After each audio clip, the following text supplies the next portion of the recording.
What's going on, everyone? What are we at? Welcome to episode 24, Menace and The Man Yep. show. Yep. Stan the Man, Dennis the Menace Bermudez. Yep. How are you this fine Tuesday after evening, Dennis? It's evening, right? Nighttime? What are we at right now? Evening. Stan, are you an idiot? I didn't know what time it was. I'm just dazed out for a second. Wow. Yeah, so Tuesday evening, Menace and The Man show. Hang on, can we back up? Where are we backing up to? You fucking forgot what time of the day it was? Because it's still like the weather or the daylight saving shit just changed. So it's still light out when we walked in here. So I had to process my brain real quick. All right, let me add a little bit more juice. Let me add a little more gasoline to the fire. When was the last time we've done a show during the afternoon or morning, Stan? I don't know. You gonna start being this guy? Yeah. Yeah. We have actually done some 5 o'clock shows. And But that 5 o'clock is the afternoon to you, Stan?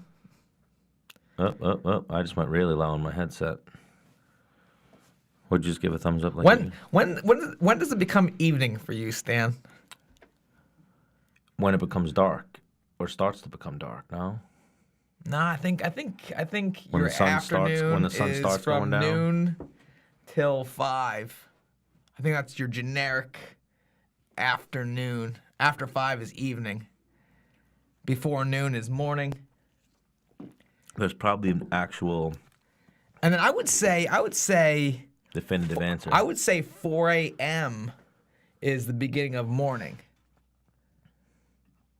Right? If we're getting technical, 12 a.m. is the beginning of morning. You know, when midnight. Well, then morning would be a 12-hour. I think that we should all go on military time, but we don't. I don't. No, I like what's going on here. You do? Mm-hmm. All right. Tomato. So, your pajamas today. You got what jumpsuit we wearing today? Can you get up and show the people? I'm not what? getting up and showing Come the people my on! jumpsuit. I'm all right. Dude, what? You're wearing a sweatshirt and what? And sweatpants. So You know why what? You know what's funny about everything that I'm wearing? What? I got it for free. That's pretty cool, right, Stan? That's your favorite number, right? Yeah, free 99. $3.99. Yeah. So you know what we the last few episodes haven't talked about while we're waiting for Dom Reyes to get back to us. Well, we'll just try to call him in a minute, but that Conor McGregor retirement. Do you think he really retired, Dennis? Negative. I think it's all a marketing ploy. Yeah. Well, I mean, he could have really retired, and then somebody will say something, and especially somebody that has a high marketability that is making waves in the UFC, and that Conor doesn't think is a good fighter. I've seen some people say that they thought Conor just did it to like test his relevance, if you will, or show the UFC like, nope, I'll break the internet today. Yeah. Type deal. And he kind of did. Like he overshadowed Gronkowski completely. Yeah. As soon as I saw that Conor retired, I like looked up Gronkowski and how many followers he has, and he's a big time football player, right? Right. 3 million or so. Conor's got 30 million.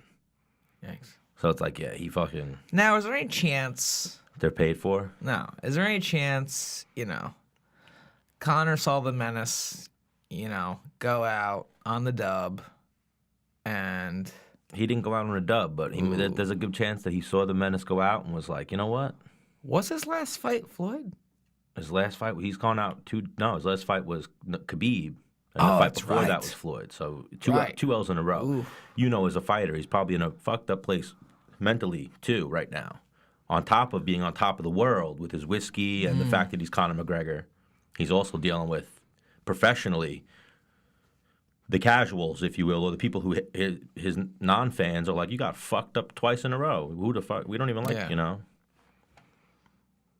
But the whiskey's not bad, so we're going to do a real proper 12 taste test one of these days. Yeah. Just waiting for Stan to get some freaking hot babes. Me to get hot babes. I put it on the wrong guy, it looks like. So if you want me to put it in my hands, I could. Really? I You could figure could? that out. You Yeah. get hot babes? I think I could. You think you can? I don't know. I'm being modest. I can, yes. Oh. Yeah, I can. Now, would it cost you any money to get these hot babes? Not $1. Oh. Charm. Wow. Now, are these hot babes going to be total people that you don't know, and you're going to approach them on the internet? Or I could probably get strangers, yeah. would you walk up to them in the streets? Kind of. Like, Really? Some of it will be kind of like cold called, if you will, like a blind approach. All right. Let's do a little mock. No. Let's go into Dominick Reyes before we go too late. Oh my. Let's give him. Well, who knows? He might be giving us the star treatment now. He's a big time light heavyweight. You want to know who's not a big star light heavyweight? Hold on. Where's the? I had the wrong button pressed in. Let me see that thing. Who's not a big star light heavyweight? Stan. It's getting old, Dennis. Ding, ding, ding. It's getting old. Got a winner. You got that one right, Stan. You know what For I could? once. You know what I could do now? A lot of times when Dennis jokes, I could just cut him off and say his joke before he's going to say it. He's getting real predictable. It's still funny to me. Telegraphing that one, Dennis. Yeah. As long as you enjoy it yourself. Well, the thing is, like, I want the audience at home to almost like chime in with me and like say the answer. You know? Mm-hmm. All right. Well, we'll try. We'll wait for Dom Reyes to get back to us. Why didn't you let that go for a full ring? It was a full ring. It wasn't. I didn't hear the voicemail hit. We didn't go to voicemail, but it was 5 rings. That was 5 rings. I feel. No. I mean, how many rings is it before the voicemail? Is it 5? I think it's 5. Do we know this? Yeah, we don't. Well, we look at Joe for everything. All right. So let's go back to how you would get a hot babe to come on your show and... Come on. Do we really need... Yeah. I would ask. Hang on. I'm going to be a hot babe. Let me get in the character.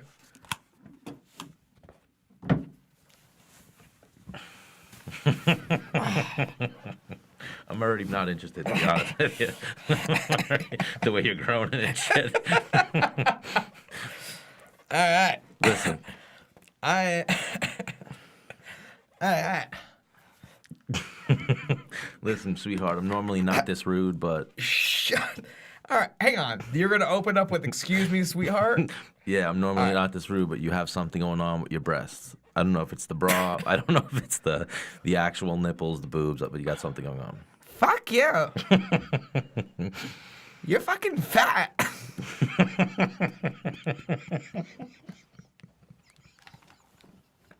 All right, Stan, that attempt failed. Let's try another one. I wasn't attracted to the girl, so I wasn't trying to.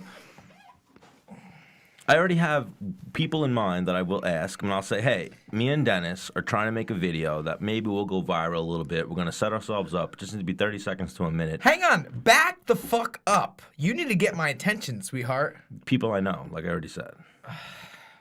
But you said you can get a girl off the street. And if I do go up to... dude, I got in the character If I do go up to a stranger, that's how I present it. So, I'm not even looking at you. I'm just like... Woman at the bar. Okay. I'm not gonna fucking look at you. You're fucking ugly. You got nothing to offer me.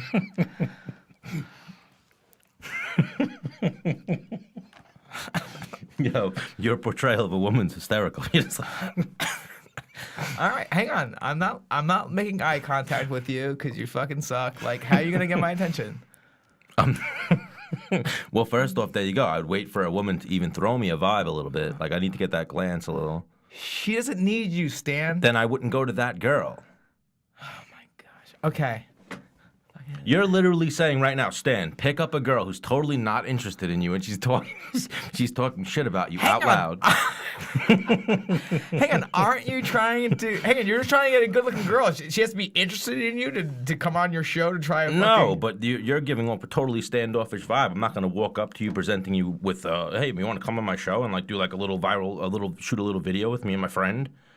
Who's your friend? Sort of creepy Puerto Rican kid who wants to have uneven tits and. That's not how you sell it, Stan.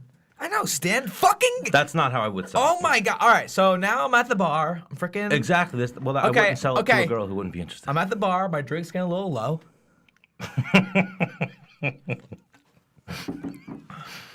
Oh man, Dominick Reyes, killing us here. See, like That's lip gloss. Yeah, it is. What's your name? Vanessa?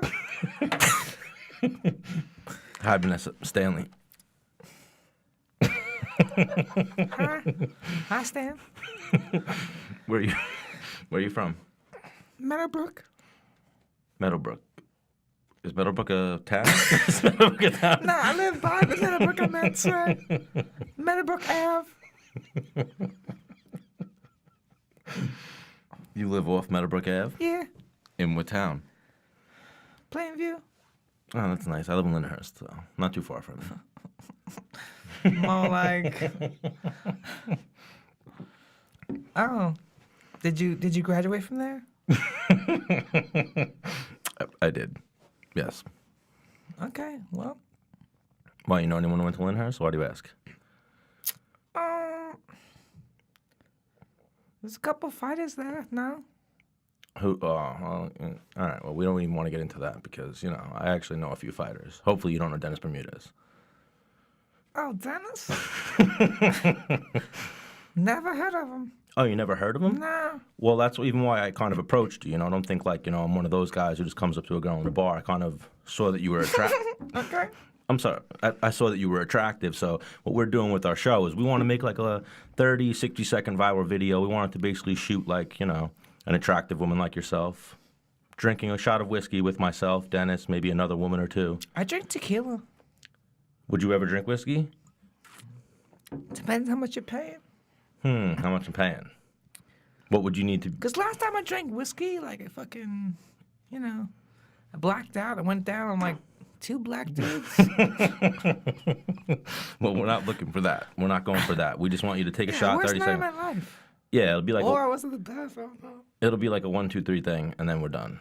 We don't want to have sex with you. We don't want to come on to you or anything like that. It's Where? actually a business transaction. Hang on, like you don't have sex with me? I'm not saying that. I think you're very attractive, like I said, but I just want you to come in and... Have you ever modeled before or done anything like that in any type of film? No, I've always wanted to, but... So maybe this could be your opportunity. How many listeners you guys got? How many follow? Like, what you guys following? Well, are you familiar with like our show or podcast, anything like this? I don't before? listen to podcasts. Okay. Do you ever watch TV? That's what we'd like to get to I'm more eventually. of a Netflix kind of girl. Ooh, like, Netflix. Yeah. Do you know maybe one day we'll get into Netflix one day, hopefully. Oh. Yeah, that's where we're going with this. We're going big Really? time. We're going big time. Not to be cocky or anything, but yeah. Oh. Okay. Yeah. We got a rocket ship strapped to our ass, so we're on our way up. Oh. Okay. That's weird, but okay. Interesting. It's a business term. How long you been in business? Years. Okay, I've been producing things for years. So, Alright, so- movies, TV shows, all types of things. Really? Yeah. What kind of car you drive? I drive a Camry, actually. I care about the ozone. Dominick Reyes, finally. Now we could finally end this horrible segment where Dennis was trying to be a chick and have me pick him up. You thought that was good? Good podcasting? I don't think it was good for the podcast. I think it's a really funny video. Oh, man, I thought it was atrocious, but I'm glad that you entertained yourself. We were cracking up. Someone wrote, I like men now. You do. Dennis does a good thought. Who dropped it said you do a really good thought impression. Do you know what thought stands for? That hoe over there. Oh, nice, Stan. He's down with the hood. Yeah. These are like Dennis post popular streams. He should drop the Fortnite and just do interactive podcasts. Where have you been? Who dropped you? Well, that's what we're doing, interactive podcast. Yeah. Yeah, I haven't been playing video games that much. I've been shutting it down. I don't know. C. Walter is saying that he has tickets to the Jon Jones card. I don't believe him. Yeah, see, Walter, it was a joke. He definitely didn't fall for that. He was the one that was on Menace and The Man Instagram, like, I'm buying tickets right now. Like, Dennis, are you for real? I'll be there tomorrow. Yeah. Like, Dennis, tell me this is for real. Nah, son. Nah, son. Nah, son. Hang on, that was really funny. How I got in a character like that. I don't know. I don't get. Well, you're stupid, Stan. So. Well, at the same time, it's like you want me to go on air and like, Stanley, use your pickup lines. Let's see how you talk to a woman. I'm not fucking trying to put that shit on blast because then it takes away the You don't want other guys stealing your moves? I don't give a shit who steals my moves. I'll give everyone my moves off air. You don't want the girls to be ready for your moves? No, I don't want it. I don't. You know, when you say things like that and you try to like downplay things, it loses. What's the word I'm looking for, Joe? I don't want my words to lose their. You should. Authenticity? No, it's not authenticity. It's like sincerity, maybe. Right. You Like definitely. if I, you know. You definitely should have bought me a drink. You're a fucking producer making all these movies, and you fucking didn't reach in your wallet one time. Oh well, I was actually. You didn't get the joke there. What? You didn't get the joke. Who I was being. No. Oh, I was being frank. Oh. Producer. You know, I've been doing this for years. Got you. I'm good at this stuff. I do this stuff. Got you. And the way that one of our producers likes to create content. That's how Frank likes to go about things. All right, so we talked about Connor. A little bit about Connor. You had other. Yeah, Uriah Faber. Uriah Faber came. We had him on the show. He kind of threw us a. He threw us a bone, but yeah, we didn't go into it. We went into life more than fighting. And then on the Helwani show, which is a fucking decent show. Yeah. He pretty much said like, "Nah, man, I got the itch. I've been asked to fight twice last year, and I want to do things the right way, and I turned them down." Have you ever snorted G Fuel? Yeah. Someone wrote Dennis should snort G Fuel again. Well, I've done it one time on my stream. Have you? Yeah. How'd that go? What is The guy subbed. He subbed to What did it do to you? Like, did it give you the it the burned rush? Gave a you the little- just no, burned a little bit? not a rush. It just I wanted to kind of sneeze instantly afterwards. Why don't you snort some G Fuel, Stan? I'm Really not figure it out I'm how. not snorting nothing. But how do we? I would like to share this stream right now. Let me figure this out. But So just type in twitch.tv/Menace Bermudez anywhere, and they can press that link, and they'll come right into this page. thank you for landing that plane for me. I appreciate that, Dennis. But also, what do you think of Jon Jones? How come we're always in traveling outdoors? Always. I don't know. But we'll have to figure that one out. That's why we need those geniuses at G Fuel. Where in tarnations did my phone go?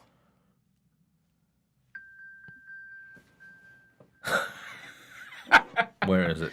Between my legs. Yeah, it's only giving me the option to subscribe. Oh, so I guess I got to share the whole page, I guess? Is that what you do? No, you type in the link. Yeah, what link? That is the link. If you That type is it the link. on. Yeah. All right, I got you. All right, well, we'll be joined by Dom Reyes in a moment. And we'll talk to him about what it's like to be on the rise in the light heavyweight division. What are you doing with your phone there? Taking selfies? Fucking no. Well, I am kind of fucking yeah. All right. What else, Stan? What else do we have to riff about? Yeah.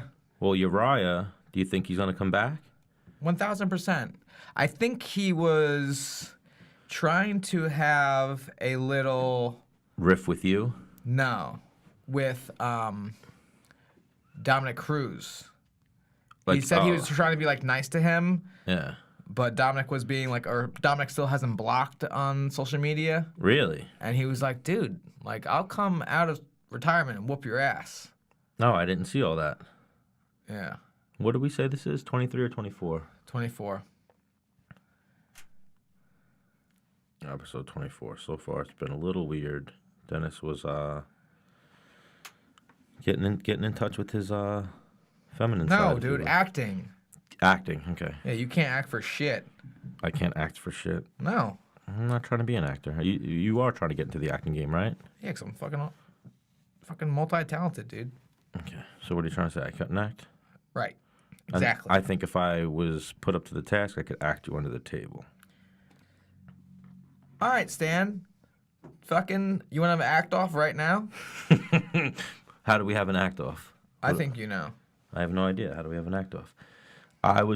This is the guy, Caveman TK. He said I was the one that subbed and I snorted some, so he did. Yeah, he sent me a video he DM'd me a video, and you know, none of my parents raised a bitch. Okay. And who dropped you? Said Dennis turned me out over Twitch. What does that mean? Who dropped? Maybe I made him laugh. I don't know. Turned you out. Usually not a good, not good. It's a prison term or a hooker term or something like that, right? Yeah. But yeah, I don't know about this Twitch thing. It didn't let me share it. Oh my God. Stan, what are you trying to do? You're fucking retarded. What were you just trying to do? I did it. All right, no, it did let me share it. All right, so there we go. So what about, did you see the Jon Jones versus Thiago Santos fight? Or do you not even care? That fight doesn't really interest me a ton. Does nothing for you. No, well, I mean, you spoke about this earlier. In terms of marketing for the UFC and highlights, they had a highlight of Branch knocking out Silva. Yeah. Right? But Silva's fighting for a title. And then, so it was like a highlight promoting David Branch. In the highlight, he's knocking out Silva. And then the next commercial was a highlight of Silva fighting now for a title. Yeah. I was like, that doesn't make sense. Yeah, that was definitely, I mean, I'm sure they could have found other content to use that day, but someone definitely wasn't thinking about that one. But I don't think it's one of those fights that I think they just threw together. They see Jon Jones has that nice little drawing power. He's been doing good his last few fights with the pay-per-view numbers. They just want to make sure they get that number. You know, like if they put, like we love Jessica I here at the show, but her versus Shevchenko I don't think was selling as many as Jon Jones versus Santos. Right? Is that same card or is that a different card? Oh, I kept calling him Silva. It's Santos. Sorry. Or no, actually. That card is Holly Holm and what you call it? I don't know what you can call it, Stan. Get your facts up before you fucking... The Amanda Nunes. I was thinking Cyborg, but then it was Amanda Nunes. No. Right. Who do you think wins that one? You think Holly Holm could pull off that upset? Well, actually, she hasn't fucked me before. She's gotten fucked before because I put money on her to win the featherweight, the first woman's featherweight title. Yeah. And I was gonna win like $1,200. And who's the girl she fought? The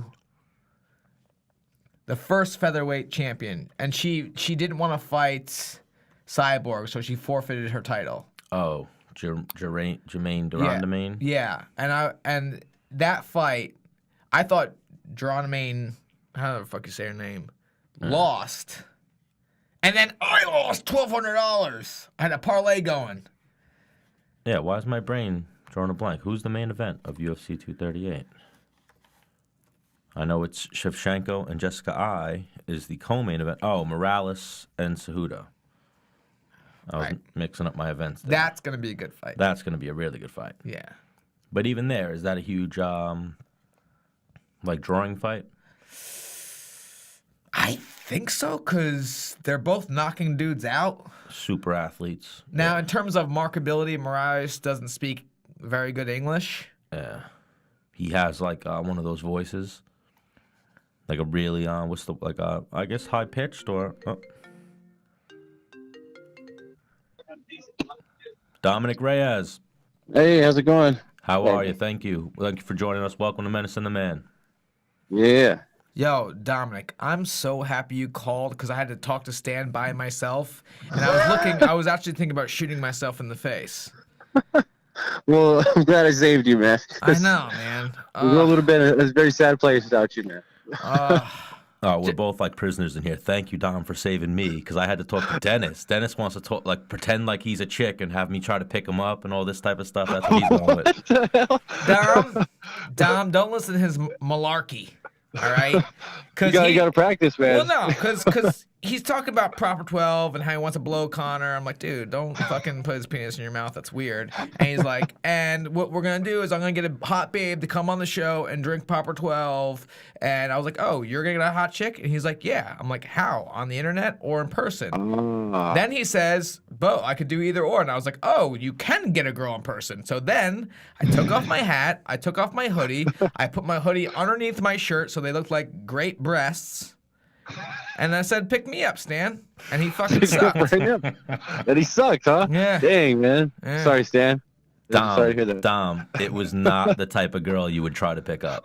Her attitude, her look, everything about her was wrong. Just wasn't working out. Yeah, right. It wasn't. I wasn't into it, but Dom Reyes back on Menace and the Man. You were actually our first interview, Dom, so it's great to have you back. Oh, wow. First Heck yeah. episode. First interview. That's awesome. Was he the first? No, Second episode. Second interview. First Ah. Yeah. episode. Okay. But still. Thought it was special for a second. Yeah, It's so okay. did I until Stan fucking. Oh my gosh, Stan. Well, episode 1, Dom Reyes, and now he's here on episode 24, and we're doing big Oh, things. 24, dude. That's my lucky number. How about that? Ooh. Whoa. Wow. Whoa. And now, what do they got you ranked at now? 3? Number 5. Number 5. Oh, how did they not put you at 3 after that last one? Because we got Cormier still in the mix for some reason. Oh, yeah. Cormier, he's not really in the mix. They just have him in the rankings. Mm-hmm. So now, And then Smith.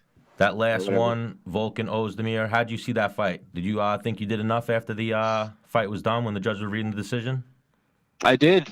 It was a tough fight, man. It was definitely tough. We went back and forth, but I knew I did enough in rounds 2 and 3 to win that fight. Yeah, it's one of those fights like you two probably were looking at each other like we could do another 10 if you want, you know. Oh yeah, we could have done easy another 2-3 rounds. Yeah, that was like a We championship. weren't done with each other. We're not done with each other, for sure. I've had We're gonna fight again. I've had my fair share of split decisions. Stan, not so much. And there are fights that you lose on a split decision. You're like, fuck that, I won. And there's fights you win on a split decision. Like, yeah, I did win. Yeah. But anytime, hang on, you could whoop a dude's ass, and then there could be a split decision, and there's always gonna be someone out there like, I don't know if you won or not. I Like, don't know, dude, man. That was close. Yeah, shut your. He got up that one time. Yeah, shut up. Now, one thing about fighting Volzmir is the dude has no expression on his face. Yeah, it was So kind of weird. you can't tell if he's hurt, tired, happy, like you have no idea what's going 100%. Yeah, he's just got this face, I guess. Yeah, it's You just know? I call it the dead soul face. It's just nothing. Get Yeah, nothing from man. That's the great word for that. I don't Yeah, like that's soulless. Yeah. yeah. just Fedor nothing in there. Emelianenko-esque. Right, you're fighting like a Well, robot. OSP was like that too. It was crazy. OSP made no facial Well, expressions at all. OSP. He just had the same look on his face that he was like kind of tired. You know what? I guess you could be right. Even if he's winning, he kind of looks a little tired, right? Yeah, like he always during the fight. I don't know about not regularly, but during the fight, he just always had that he might be hurt look, but you don't know because he's still there. Yeah. So I mean, weird. when you actually are hurt, but you don't look like you're hurt, I call that your poker face. I'm a good poker face. Yeah. Yeah. So now what's next for you? Have you heard from the UFC? What do they got lined up for you next? So there's basically 2 options right now. It's either the winner of Gus and Smith or Corey Anderson, if I want to fight behind me. The winner of who? Gus and Smith in Stockholm. Oh, yeah, I forgot they booked that. Gustafsson versus Anthony Smith. Hmm. And then who was the other one? Corey Anderson, possibly. Or Corey Anderson. So what are you thinking? You leaning more towards Corey Anderson or the winner of the other one? I'm leaning towards the winner of the other one. Yeah. Right now. Who do you think wins that fight between Smith and Gustafsson? I think Gus wins that fight. All right, so you have Alexander Gustafsson is on your horizon in the future. You're looking like. Well, I mean, the best case scenario is I get to fight Gus, and then I fight Jones. I mean, what's a better situation?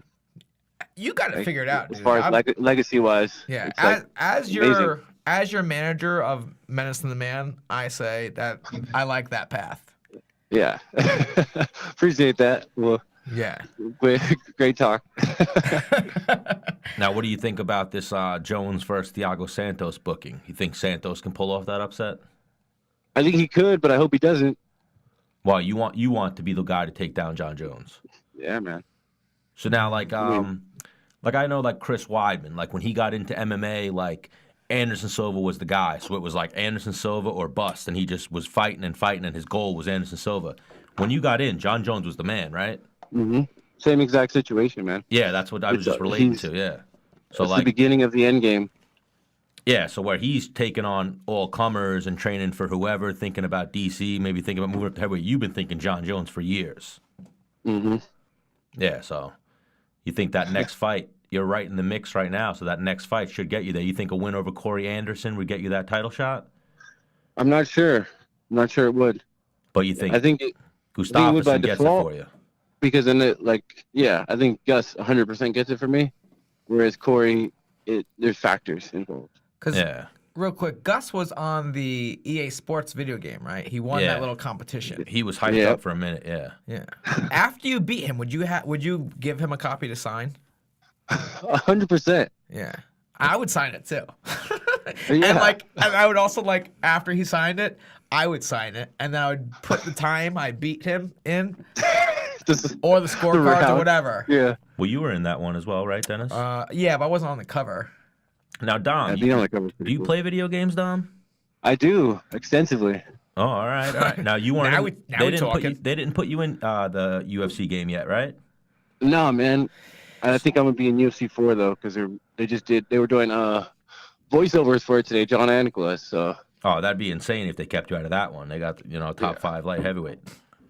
yeah, I'd hope I'd be in the game. Once you get in the game, you made it. That's Dom. kind of how it works. Dom, do you think I'm going to be in the game? You might be in the game. Ooh, they might keep you out, but maybe they would because they Yeah. already have all of your stuff already. You know what I mean? Yeah, Let's that's put, a good question. You should let's put ask, that tell out him. there. Yeah, let's Yeah, put that out because there. Chuck Liddell's still in the game, Yeah. but he was also That's a what I'm saying. And But he was also a champion But at one point. you're still in the legendary conversation to where you should be in the game. Yes, Thanks, absolutely. dude. I appreciate that. And even if you look at the featherweight statistics, you're in there. Right. Every single Yeah, who do Absolutely. you have in there as the most takedowns? Dennis Bermudez. Yeah. And you're in Gotta the have top. him in the game. You're in the Yeah, top forever. 10 of a lot of things. So Man, if yeah. I'm not ESPN4 Stan, I'm going to fucking break your glasses. Ooh, please don't do that. You see what I'm dealing with here, Dom? Threats, the whole nine. But what system you playing? PS4. Ooh, My dude. All right. My dude. You got a scuff controller, dude? How serious are you? I'm pretty serious, man. Do you have a Not scuff super controller? A scuffed controller? What's that? No, I You're don't have saying this like you don't even know what this is. A scuff I don't know controller what it is yeah, because you're not a real gamer. Oh, It's like got the modded controller? Where Yes. You just It's got little the- cheats a little bit. It's got the a little paddle, faster. It's got the paddles in the back. Is that what you Yeah. have? Fuck I don't have yeah, that. dude. All right, so He has it. So, Scuff, holla at your boy, get me the newest controller. Anyways, I got a Scuff controller through G Fuel. They hooked me up with one. And Okay. so, what games do you play? Let's go there. All right. So basics, Gran Turismo, Call of Duty, Fortnite, 2K, FIFA. Okay. All right. So, for your shooting games, Fortnite, Call of Duty, when you're playing against fucking animals, right? They probably have. He's an IT guy. He might be one of the animals. Yeah. He might be really fucking good. I'm not an animal. I'm an animal in the cage. That's where my time goes. Yeah. Okay. So when you press, so you have your fingers on the analog sticks when you're shooting, right? Yeah. But you want to get a little tricky. You want to jump in there while you're shooting. Okay. If you can jump without taking your fingers off the analog stick, which That's is the awesome. paddles on the back, now you can jump and still aim and shoot motherfuckers. And versus Oh, wow. taking your finger off the analog stick, jumping, and then putting it right back on the analog stick to try to shoot. That's the And then you get killed. right. Or you're just delayed. That's the difference in that controller. yeah. Wow, Listen, that's a huge listen. difference. Listen, That's a I huge think difference. you and I put out a tweet, hey Scuff, we're trying to take our game to the next level, hook some guys up, I'm with it. and either you retweet my tweet or I'll retweet your tweet. But I'll retweet yours. Who's got the You're bigger? more Hang on. famous. The thing is, we gotta go. Hang on. We got a coattail here. All right. Who's got the bigger following on? What? Hang on. You do. What platform are we attacking? Are we going? I feel like on Instagram. I feel like Insta. We should go I after. only have 29 grand on Instagram. I See, feel but like with 29 and 35 put together, now you have Boom. 50 almost. Or I reach out to them, and you reach out to them, and then we retweet each other's shit. Oh, I like that Ooh. one. Yeah. That's a good one. So they're That's a getting good one. fucking hit 4 times. Yeah, and then everybody else that retweets it. Boom. Yeah. On Twitter though, right? I like that. Yeah, on Twitter. Let's do Yeah. that. All right. we get our friends at G Fuel to retweet it. We're on to something here. Yeah. Yeah. I think. Yeah. And get some Yeah. dope Once that brain gets going, Dennis. Yeah. Hang on. We talked about this earlier. I'm into free shit.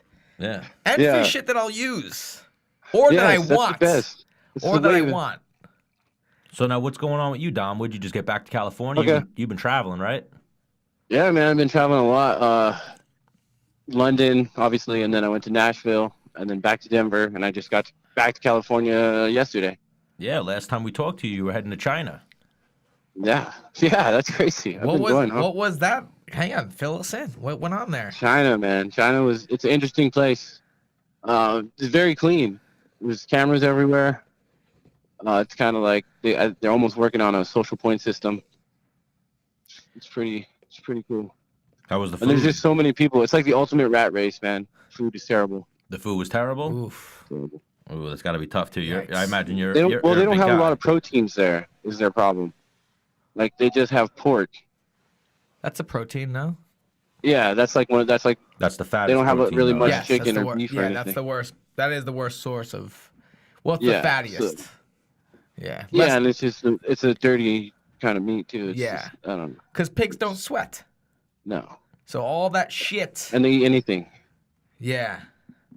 Yeah, so they're dirty animals. So But Yeah, I love. but the food it wasn't I that love good. you, There was a Steve. lot of broths and like things like that. It was just weird. It was just very different. What very, about very any chicks hitting on you over there, dude? Because you're a taller dude.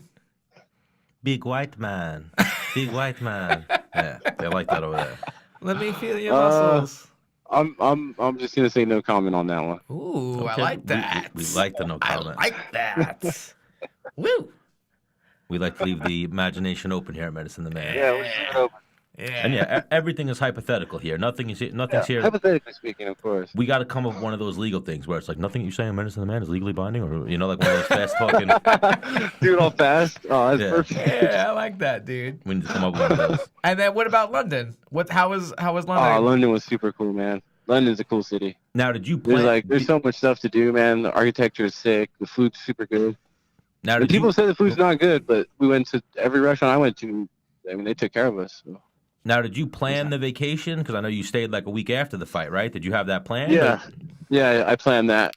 So I'm first time in Europe. Might as well take advantage of it.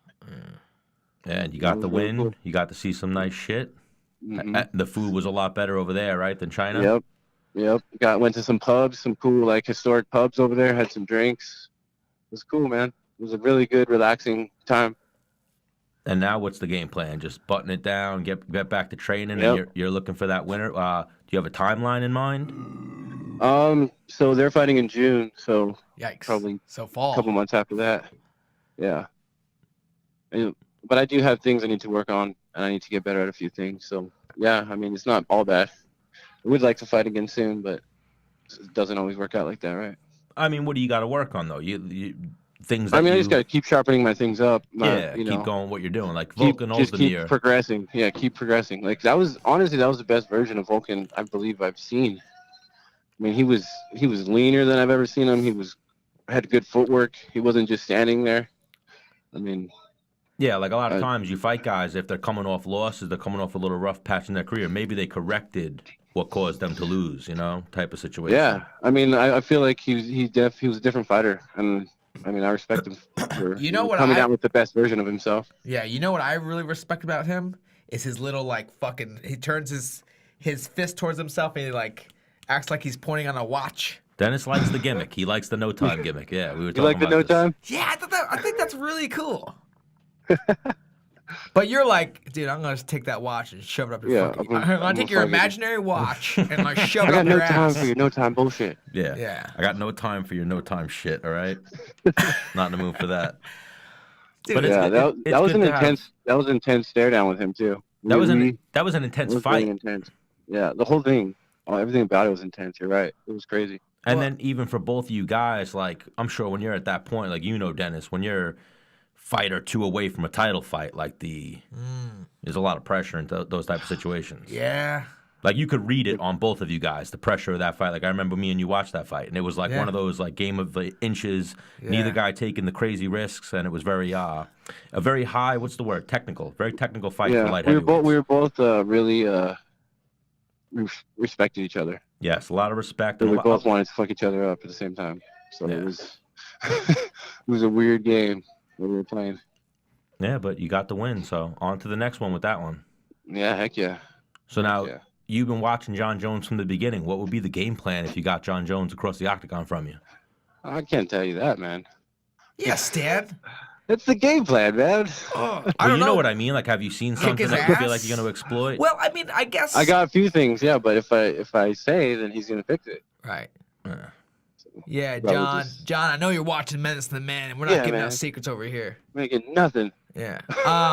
No, but I do mean, nothing. I guess just you're visualizing it, and that's all. That's what you got to do. Because act like you've been there and put yourself there mentally. So when you go out there Yeah. and actually get after it, you're there. You already been there. It's not something new. Because a lot of people will sometimes lose in front of a big guy I because think- they're like, "Fuck, man, I'm fighting for a title. Like I've never been here." You know, Mm-hmm. I don't. Versus like, man, I've already fought for a title 7 times, 90 times. Absolutely. And I going forward with myself personally, it's about me now. Like I don't care what my opponent does anymore. Is Like visual? I do, Is like but what like do you call it? going forward, Visualization. That's I'm the problem, Right. not you. Right. You know what I'm saying? Yeah, I remember like training because I remember earlier in my career I would train just to be the best in the world versus training for the specific guy I'm trying to beat. Mhm. And I don't know why. I don't know. I started like I thought I was getting smarter, but maybe I Like, was, throws maybe I you off a wasn't. bit. Just Yeah, because you're not just flowing, doing your thing. right. I think that's what I discovered in this last fight. I wasn't just doing my thing. I was worried about his thing. yeah. You know what I'm saying? Yeah. Yeah, enough of this fighting bullshit. Let's talk more about video games. Dude, what's so you say you play the basics, FIFA, Call of Duty, Fortnite, and Gran Turismo is an oldie but a goodie though. Yeah, that's a great game. What's the last Gran Turismo you had? Before this one, Oh, what are they at? Gran Turismo 7 right now? I don't even know what this one is. I think it just says Gran Turismo. yeah. This one's just Gran Turismo, the Oh, PlayStation 4 I version. think the last one I had was 5. And what was that for? I think it was an PS3. early PS4. Oh, PS4. Yeah. No, well, the one I had was for PS2. The last one I had. Was it Gran Turismo 5? Or 4 or 3? 3. I think it's 3. All right, you know what? Irrelevant. No one plays that shit.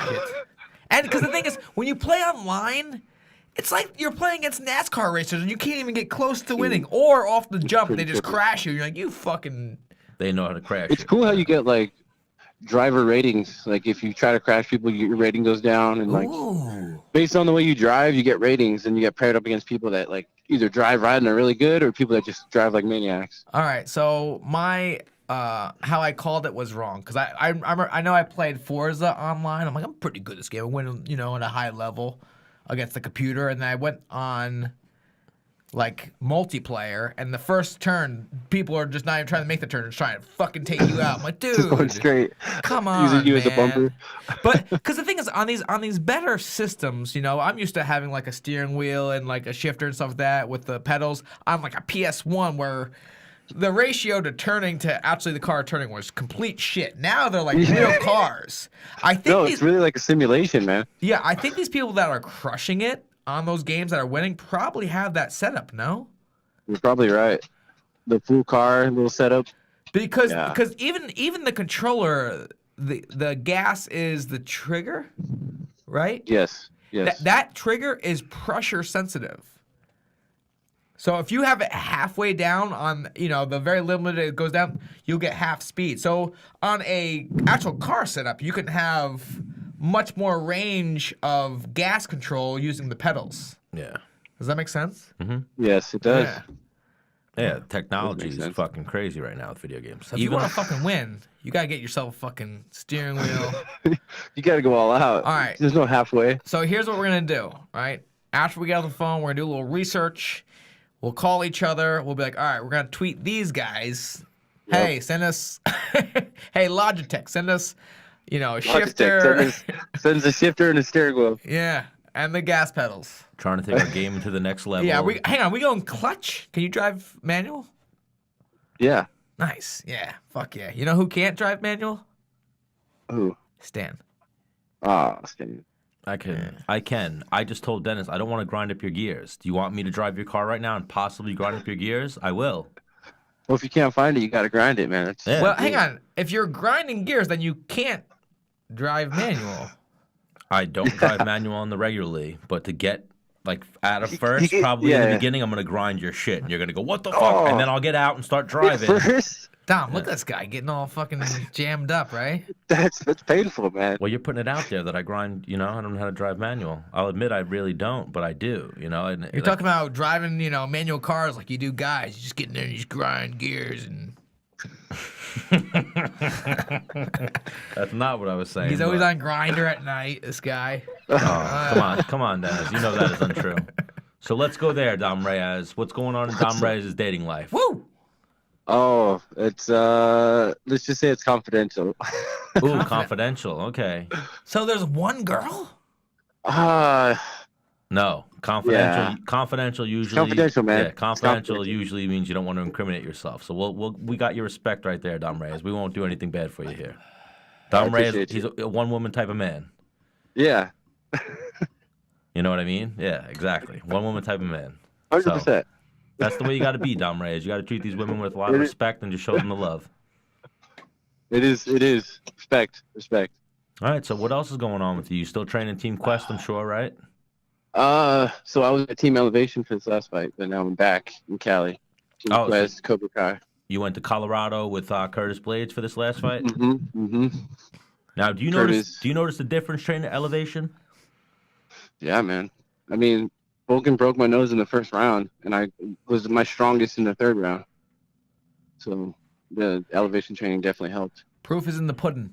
Well, Yeah. now, would that have been Dominick Reyes, whether he was at sea level or at elevation, or the elevation is what made that happen? I mean, it helped boost it. I mean, I can't, I don't know because I haven't had my nose broken not on elevation. Yeah. Well, no, like I'm saying, like at the professional athlete level, like do you get those tests done? What are those tests called that you used to get done? VH or VO2 VO2 max? max? Yeah. Yeah. Yeah. Now, do you get them done in California versus get them done in Colorado? I've only had it done at the Performance Institute, at the PI in Vegas. So now going, but that was a while ago. so now going forward, are your camps going to be out in California? Or you're going to be training in Colorado?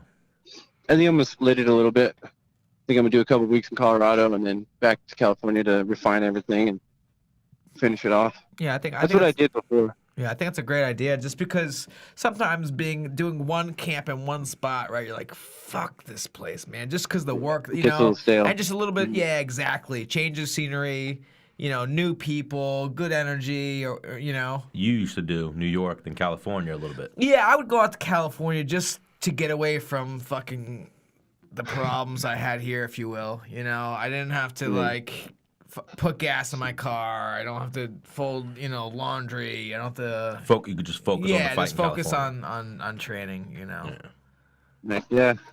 Heck yeah. Yeah, I had people around me like, eat this. All right, cool. I was with Trifecta for this last fight. Trifecta is a Meal prep. meal prep for the UFC. And it was good, man. I mean, the food was good. The weight cut was easy. Everything went smooth. I had energy throughout my training. So Now you were. that's a big blessing. Now, Yeah. Did you have trifecta throughout your whole camp or just fight week? full camp, Wow. 8 weeks. The UFC funds that? Yeah, dude. Wow. UFC making. I just didn't really post about it too much because, Yeah, because fuck them. yeah. I don't want people to know the tricks. Yeah. No, because I Trifecta, the UPI hit me up and, hey, we're doing nutrition for fight week for my fight in January. Do you want us to do your meals? I'm like, like, sure. Is it free? Yeah. And Yeah, then it was- they were like, yeah. no, Oh, I'm yeah. saying, is it free? Yeah. And then they were like, yeah, do every meal. Breakfast, lunch, dinner, Yeah, and but a snack. hang on. The meals, 2 ounces of meat? What the fuck am I doing Yeah, with it's like this? 500 calories, dude. It was, I was eating like 6 a day. yeah. I was telling, because I was fighting at 55 versus 45. So my weight was solid. I had a slice of pizza during fight week. Yeah. That's Heck yeah. unheard of. That's Not a full. awesome. It was like a very small pie. It was a very small piece, and it was not. Is that like an artsy kind of high-end pizzeria slash? Wasn't a full slice. Wasn't a big slice. Wasn't a full slice. No, It wasn't New York size. wasn't your Penn Station in the subway. Gotta fold it fucking- in half. Yeah, no, it wasn't that. Wasn't the good stuff, but it was good. Oh man, It was smoked good. that thing down, but the trifecta has some good shit. But Yeah, that's just, some pretty good meals. especially fight week is I mean, very very small. 8 weeks or whatever, 7 or 8 weeks, whatever I was on it got tough, man. Eating Yeah. 5-6 meals a day. Oh, bro, that was like a job in itself. It is. People don't get that shit. With Dude, you train 2-4 hours a day. Like, you have such a hard job. All right, bitch, shut your damn mouth. You were sitting behind a desk answering her damn phone. All right, I got punched in the face, I don't know, 16 times today, and I've been eating very small meals. All right, I got this fucking asshole behind me, fucking rubbing out my knots and fucking making me twist in all different types of ways. You know? Yeah. And then on top of it, I lost probably 10 pounds worth of water today. Yeah. And then I have to eat all these little meals. Yeah, I'm doing sprints where I'm fully exhausted. And I want to fucking actually fall off the treadmill on purpose so I can stop.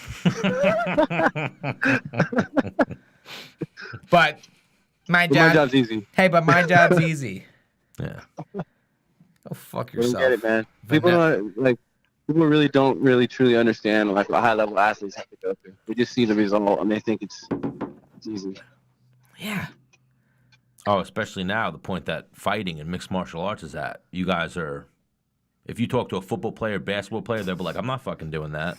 They don't want No, any part of it it. never. Yeah, they Like, want you want no. me to do what? Nah. They want no I'm part of MMA training. It's too tough on the body, too tough even on the mind. Like to keep in it and just keep with it. It's not for everybody. It's people don't like getting broke. It's not fun getting broken. Where you're just so tired you can't move anymore, and then you got a smaller guy just on you, not letting up. Right, especially because you're in the UFC and you train with guys that aren't in the UFC. So like, you know what? Yeah. I'm gonna try and get his number today.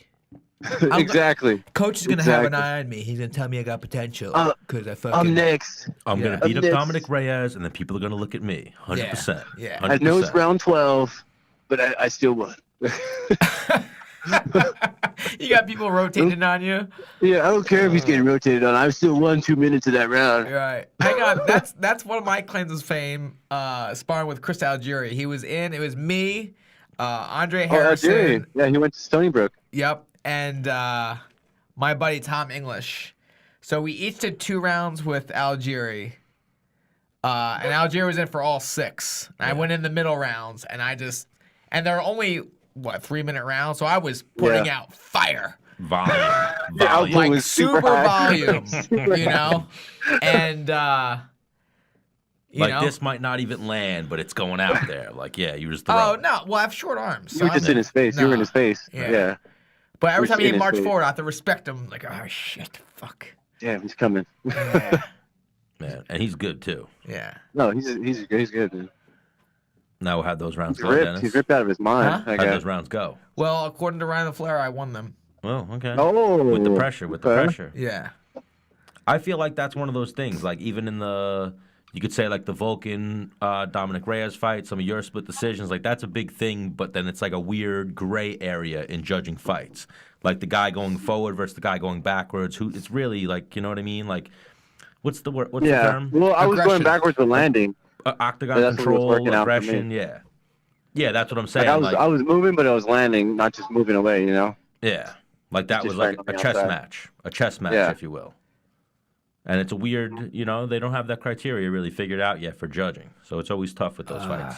Well, and I think a factor that went into the judging of my fight too was we were under the new rules, and takedowns don't really count unless you do damage in the new rules. So you know how after the fight you get a split, the what's his name? Bruce Buffer goes, and winner by split decision. You're probably like, motherfucker.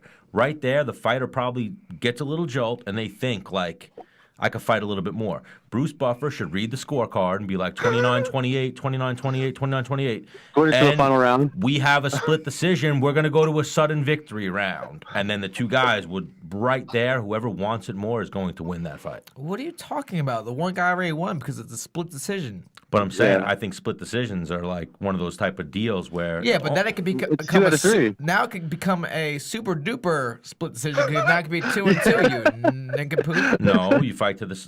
Or you add more judges. Or you just fight to the death. Yeah, you either that add works more too. judges or you fight to... It's kind of like Pride rules in a sense. Like, remember how Pride kind of judges... You know what I'm talking about? Well, I know. Pride rules I'm gonna was talk to you a in a minute. 5-minute round and a 10-minute round. But they judged it kind of who was going after, like, the finish. Who was... Like, they... Right. You know what I mean? I think it should be, okay, let's say this fight went on forever. Who would die first? In what, though? A 15-minute split decision? Right there. You got to No. go... We need more. We need to fight another 5 minutes. Let's say it's kind of a split decision, and I don't know. But let's say this fight went on for 7 more hours. Who would die? Who would die? Sometimes you don't know unless they do it. And the thing is, I think- the cool thing about fighting is you could kill someone, technically, Stan! at any moment in the fight. Stan needs reprimation or Well, reprimation. what are you saying? If it's Like a with a split decision- submission, you could technically kill someone at any point in the fight. Yeah. With a choke, Yeah. right? Anyways, Yeah, anybody. Yeah, like, what are you saying right the now? 15 minutes is the foreshadowing of if it fought for 7 hours, who would die and who would survive. And if that 15 minutes was a fucking barn burner and it really was a split decision, like, yo, that fight's 29-28 either way, I don't know. So what are you saying? I won't know. If it's 29-28, like, I can't think of a fight. Like, maybe even you and Elkins. Don't fucking touch me. You and Elkins, I would have killed him. or you and Mac Rice. I'm saying, though. I would have killed him too. But you get what I'm saying. Yeah, every time for me, I would kill the guy. Okay. I'd be undefeated. Exactly. That's for you, though. That's your own mental state, like I'm about to kill you, Stan. we're going to go to this again. Just going to be a new every episode thing? Yeah. We fight a lot here, Dom, in case you... That's what makes a good podcast, and friction, yeah.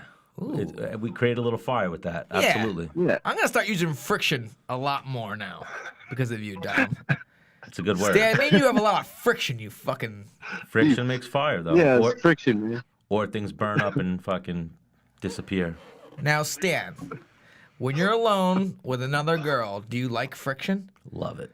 Wow. Big fan of friction. Was that Big fan of rapey friction. or... No. No? On your I mean- part or my part? I don't know. No, No. No. If Dom Reyes says no, then we're good. we're good. We're good. I'm going to go on the record. I think Dom Reyes could be the future light heavyweight champion. A great lassie. Yeah. Appreciate Undefeated. that. And I like what he's doing so far. So, Dom, I really want to thank you for joining us here. Thanks for having me, guys. We're not even Always a pleasure. gonna ask you to let our follower know how to find you because they know Dom Reyes. They No, know. they don't. He's still got to build his fucking following. We just said At he Dom had... Reyes. Yeah. It's on Instagram, Dom Reyes, Exactly. 24, I feel like and Twitter, it's just I feel Dom like- Reyes. even Don't touch me. We'll go back to Algeri. I feel like Algeri kind of put us in our place there when he's like, if you know how to Google my name or write my name down, you'll be able to find me. You know? Yeah, easy. Just Google me. That's Yeah. all you gotta do. Well, then why'd you ask him, Stan? I didn't ask him. I said I'm not going to ask you or anything like that. Well- People don't need to. People know who Dom Reyes is. One Well, of if the they ti- know, now they know. So we're getting there. Oh, We're getting yeah. there, guys. And if they didn't know, now they know because he's on the Menace and The Man show. So thank you again for joining us, Dom Reyes. As soon as you book your next fight, let's get you back on. Sounds great, guys. I'd love to. In the meantime, Dom, I'm gonna kick Stan's ass for you. All right, dude. Fuck For that. sure. And I then got- don't forget to tweet that Yeah, tweet, man. I got your back. Gotta get some cool controllers. Yeah, we're best friends Yeah. now. And let's get a little gaming in together. Yeah, heck yeah, dude. Yeah. For sure. Yeah. We'll go on Twitch. Get a bunch of people follow us. We're actually on Twitch right now. Oh, nice. Yep. I don't have a Twitch yet. I got to get on my Twitch. Twitch.tv/Menace Bermudez. Okay. So if you want to see what this looks like, go right there. All right. All right, guys. I got to go. All right, I'm going to miss you. All right, Dom Reyes, thank you again. Take it easy, my man. Later. Peace. Stan, you're a dick. Why am I a dick? Because I said I missed you, and you cut him off before he can even say he misses me back. Oh, you didn't care. You're getting super aggressive today for some reason. Because people like friction. Is that what it is? You're just going for Friction. You're just going for friction? All right, so now we'll jump into Louis Taylor. You familiar with Louis Taylor at all? No. He is a millionaire. He won the PFL. What weight class again? I'm pretty sure middleweight. You're pretty sure? No. Yeah. Yeah, I'm pretty sure middleweight, like I said. No reason to be a dick about it because you're not even remotely sure about any weight class. And I'm pretty sure about one weight class. And yeah, I would say,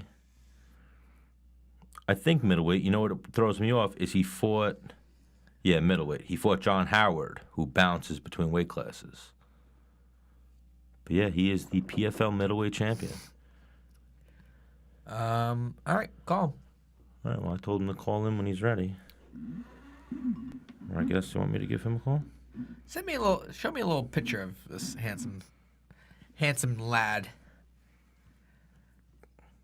Let me see if I can find a picture of him. You're the worst kind, Stan. I'm the worst kind? Yeah. Oh, man. Ooh. You feel that friction? Yeah. Oh, I know this guy. Do you? Yeah. Personally or just from watching the fight? Watching the fights. Which fight do you remember? Fuck, who actually, shit. What gym does he train out of? Because I remember when he won the $1 million. Chicago. Because he was the underdog. Chicago fight team? Yeah, he was the underdog. He wasn't supposed to win. He wasn't supposed to win. And he made that money. That shmoney. Yeah, I can't wait to talk to this guy. He fought Absalipian Magomedov, who I'm guessing is... He's Russian. Are you going to the bathroom? Can I? Yeah, you can. Can you All get behind me? I can do all things through Jesus Christ who strengthens me. Man, Dennis is getting really religious these last few episodes. All right. Get off of me. Why would you grab my face like that? Fucking weirdo. Don't ever grab my face like that. Like, who finds humor in that? Trying to put your fingers in another man's mouth. These fucking wrestlers, man, they're sick.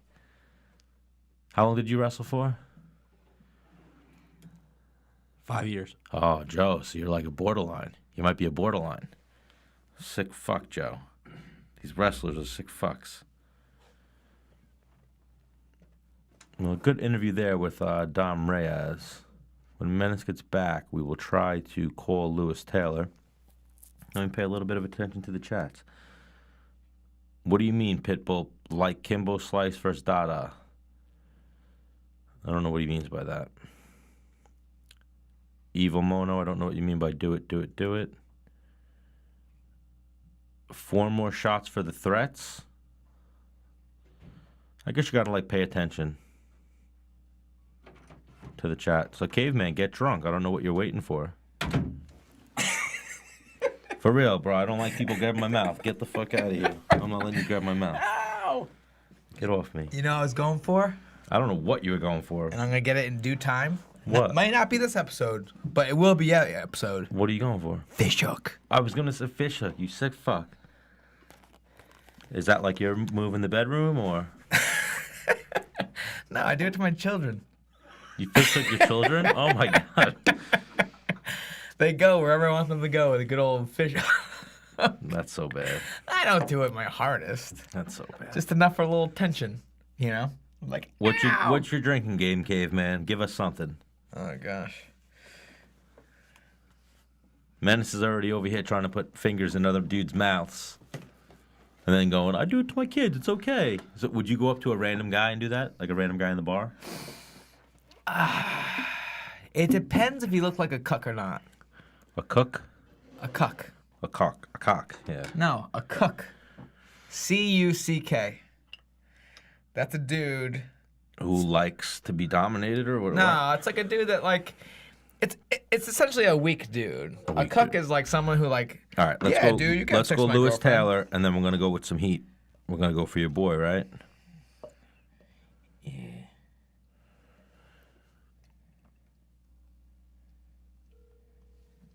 Why is he so low? Probably because you use the charger again.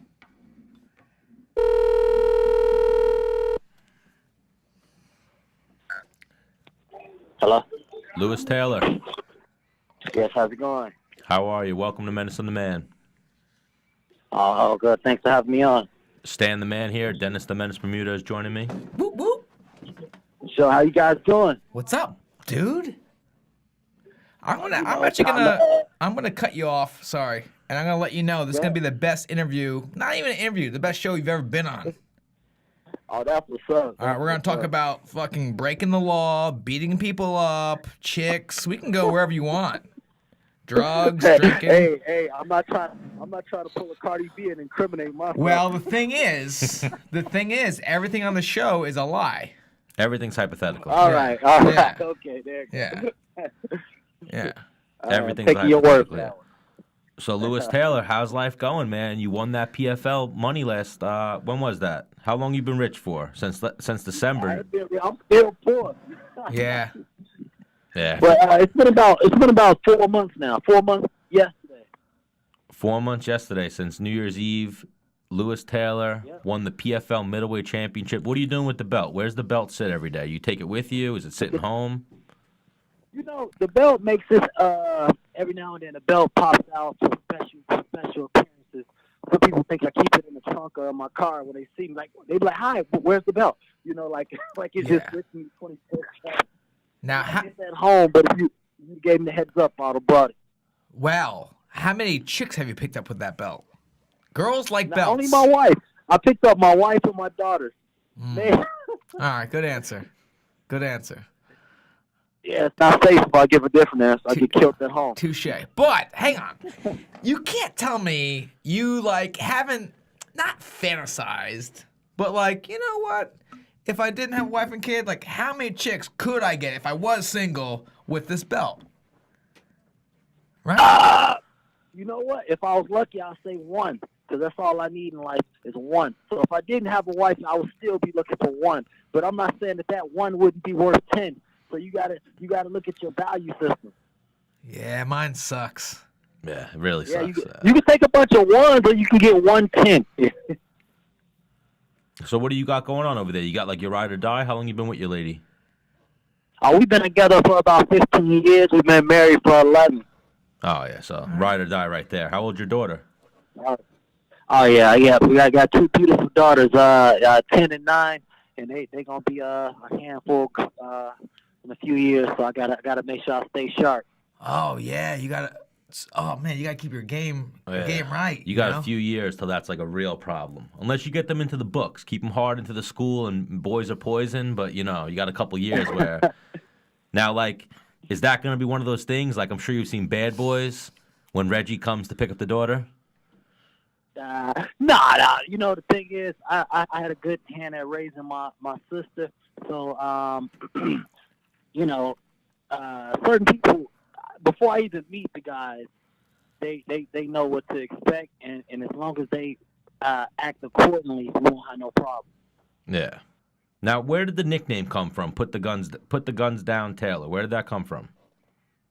That just came from it's a message more for the really for the south side of Chicago, but we can take it to the nationwide or global, however you want to do it. But for me, it just comes from growing up on the south side of Chicago, seeing just consistently, no matter who's the shooter, no matter who gets shot, no matter if I know the person directly, it always affects us over here. So it's no way around it. So no matter what you're trying to do, when every time you look up, you see somebody either dead or somebody going to jail for shooting, it's just like, yo, put the guns down.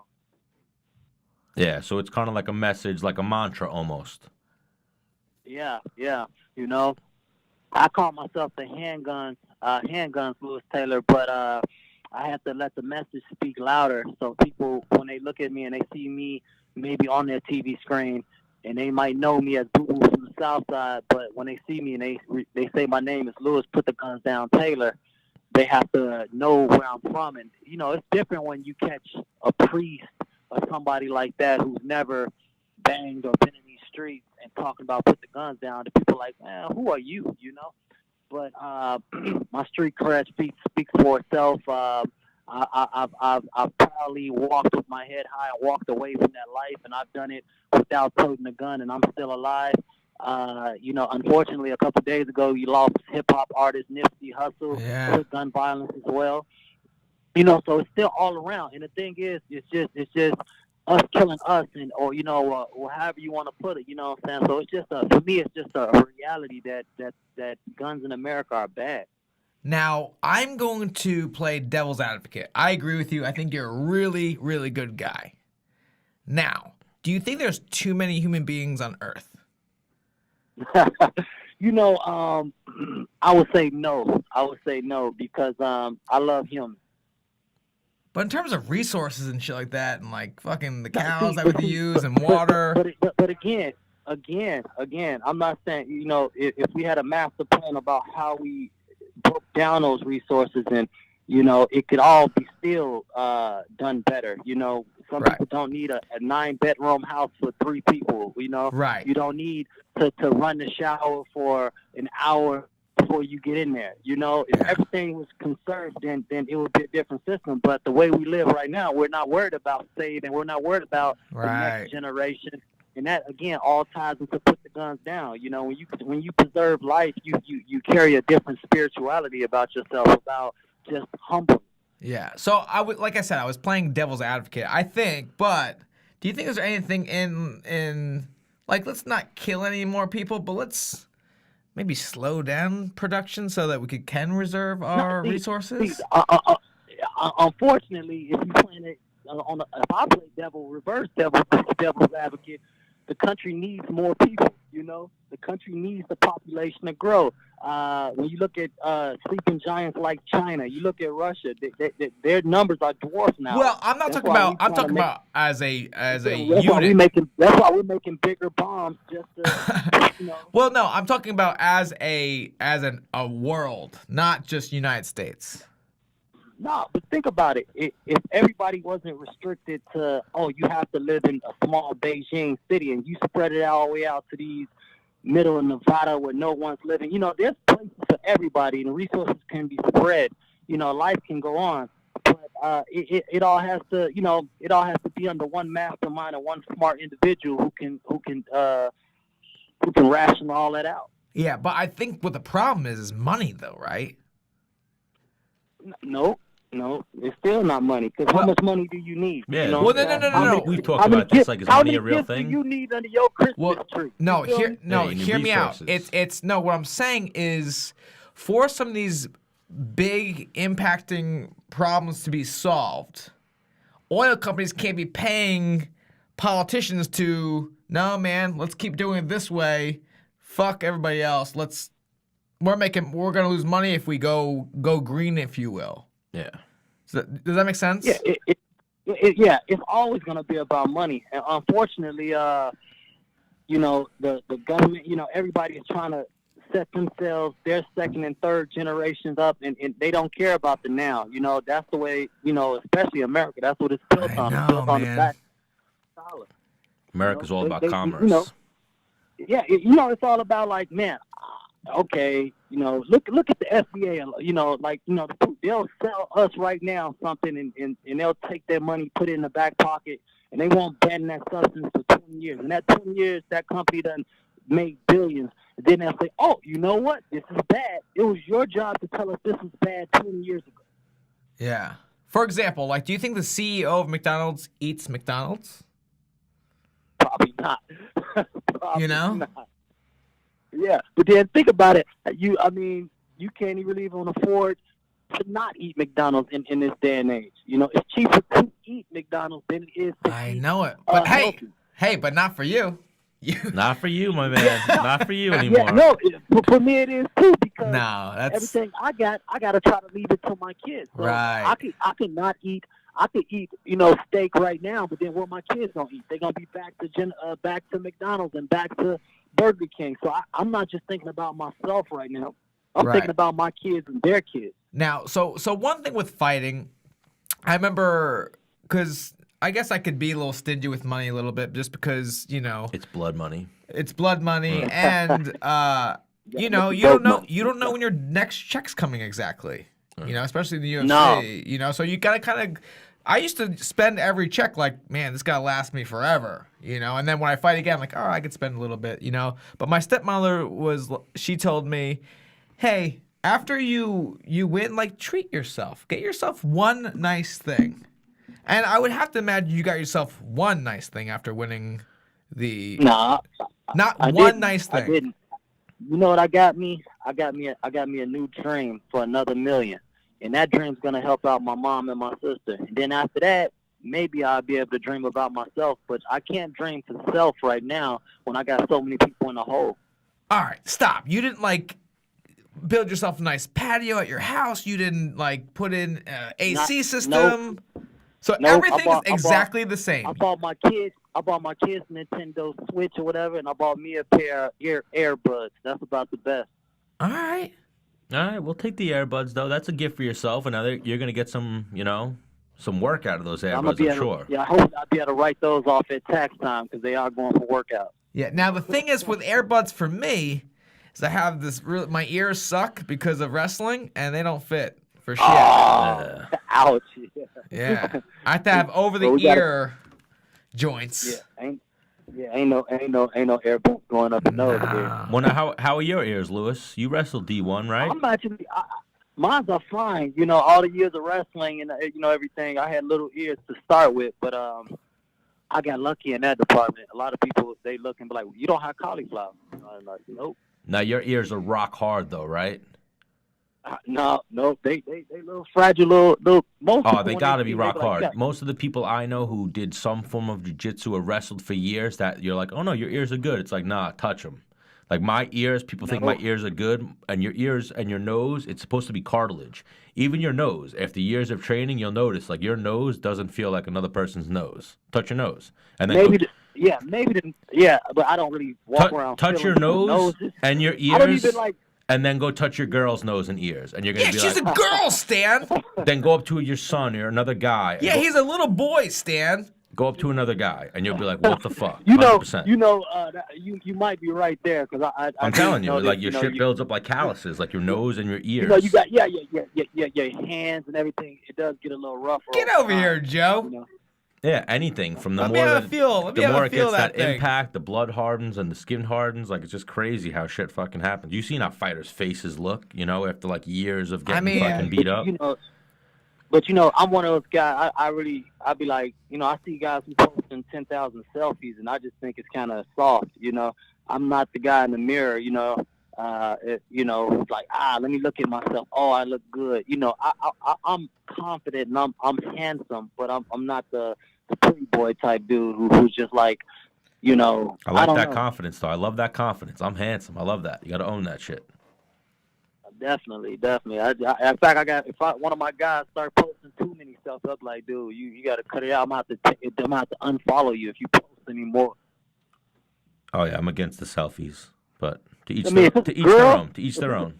If it's a girl, okay. But if you're not a female, then I don't want to see a bunch of selfies every day.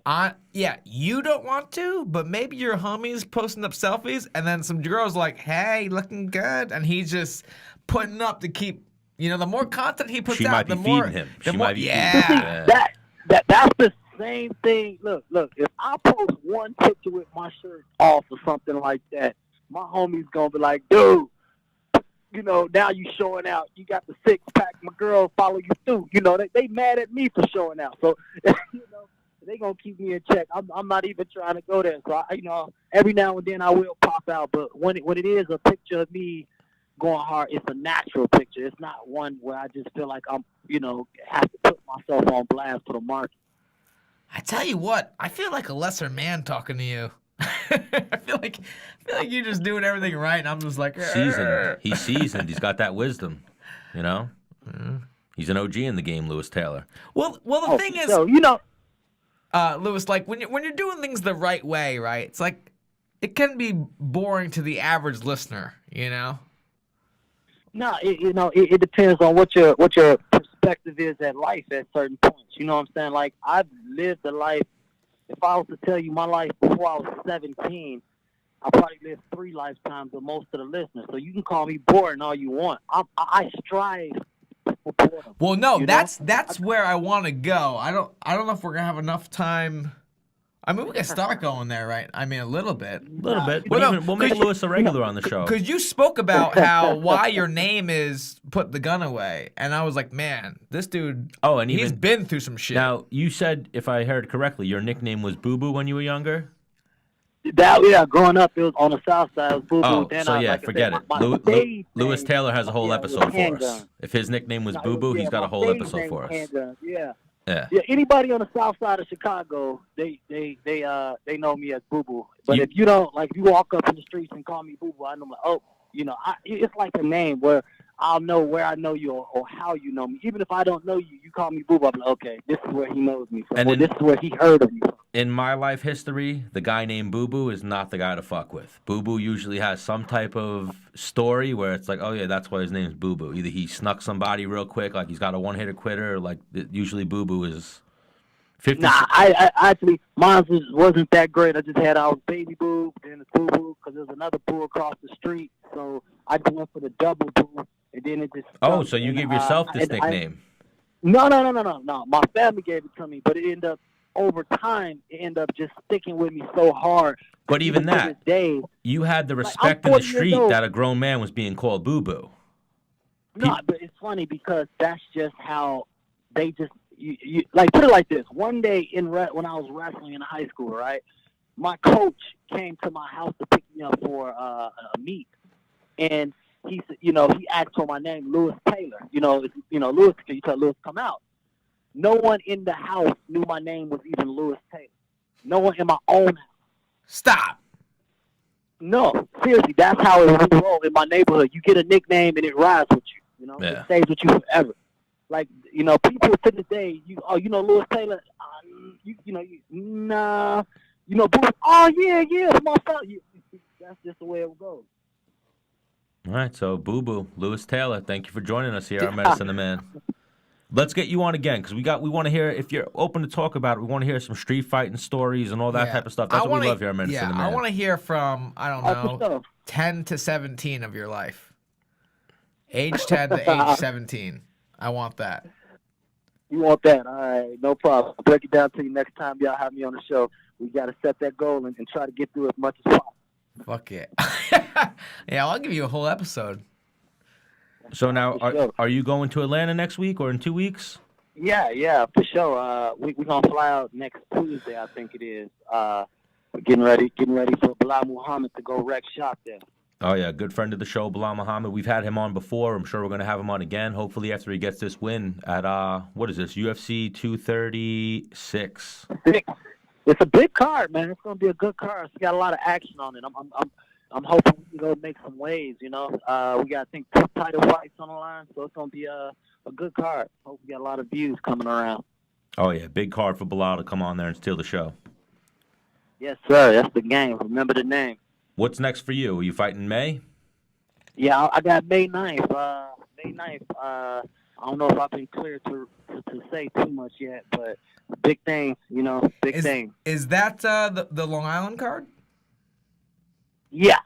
Ooh. And I've never fought there or been there, so I'm not sure if it's a new venue or what. But when you come to Long Island, we got you. We're gonna party when you come here, Louis. For sure. Hopefully I can eat because I'm starving right now. So hopefully I get a chance to get a good meal. You got to tell me where I'm eating in Long Island. Yeah, I got some spots. All right, for sure. Just it can't be pizza because Chicago got you beat there already. Yeah, I'll keep you away from Stan. Nah, well, I'm getting healthy now. We got some spots for you, Louis, and we'll take you out to eat. Let us know when you hit ground in Long Island. For sure. I got the tip there. You know, I'm broke, so I just cover the tip. Beautiful, beautiful. All right, so Louis, put the guns down, Taylor. Thank you again for joining us. Thank you. Y'all have a good day, fellas. See y'all soon. All right, peace. See All right. I really like that guy. Yeah, me too. Hang on. I was trying to get. I didn't want to, in case we had Ali, I didn't want to. Yeah, no, I was trying to get some like. But even I knew that because I met him at the UFC Brooklyn when your fight night, when I was doing the media and shit. He was there with Belal, and I met him, nicest guy in the world. So when I said to, like, when I realized that Alp knew him, I You was could have like, gave me heads up about what? that he wasn't like a freaking. I did give you a heads up. That he was almost a. Fucking G. Like I thought. I don't know. I thought like he might be rolling with Fabulous and shit. I don't know. Why would he be rolling with Fabulous, the rapper? Well, just your general like. Is he from Chicago? Yeah. Why didn't you say that? No, I didn't know Fabulous was from Chicago. Oh, he's not. Oh, it's Fabulous from Chicago. I don't know. I thought you meant No. Louis Taylor. Well, Louis he Taylor's is. from Chicago. I mean, it would make sense if he was riding with No, Fabulous. I think Fabulous is Fabulous from Brooklyn, New York. Oh, yeah. New So York. he would be. Who knows rolling with where somebody Dennis from was going Chicago. there. I was just saying. I don't like. What? But like I was saying, Belal Muhammad, good friend of Jared Gordon, the roommate of Jared Gordon, who's a good friend of the show. We've had Jared on, Belal on before. Both will come back again. We just got to reach out to him. And then we just had, who you got calling? I got Ali calling.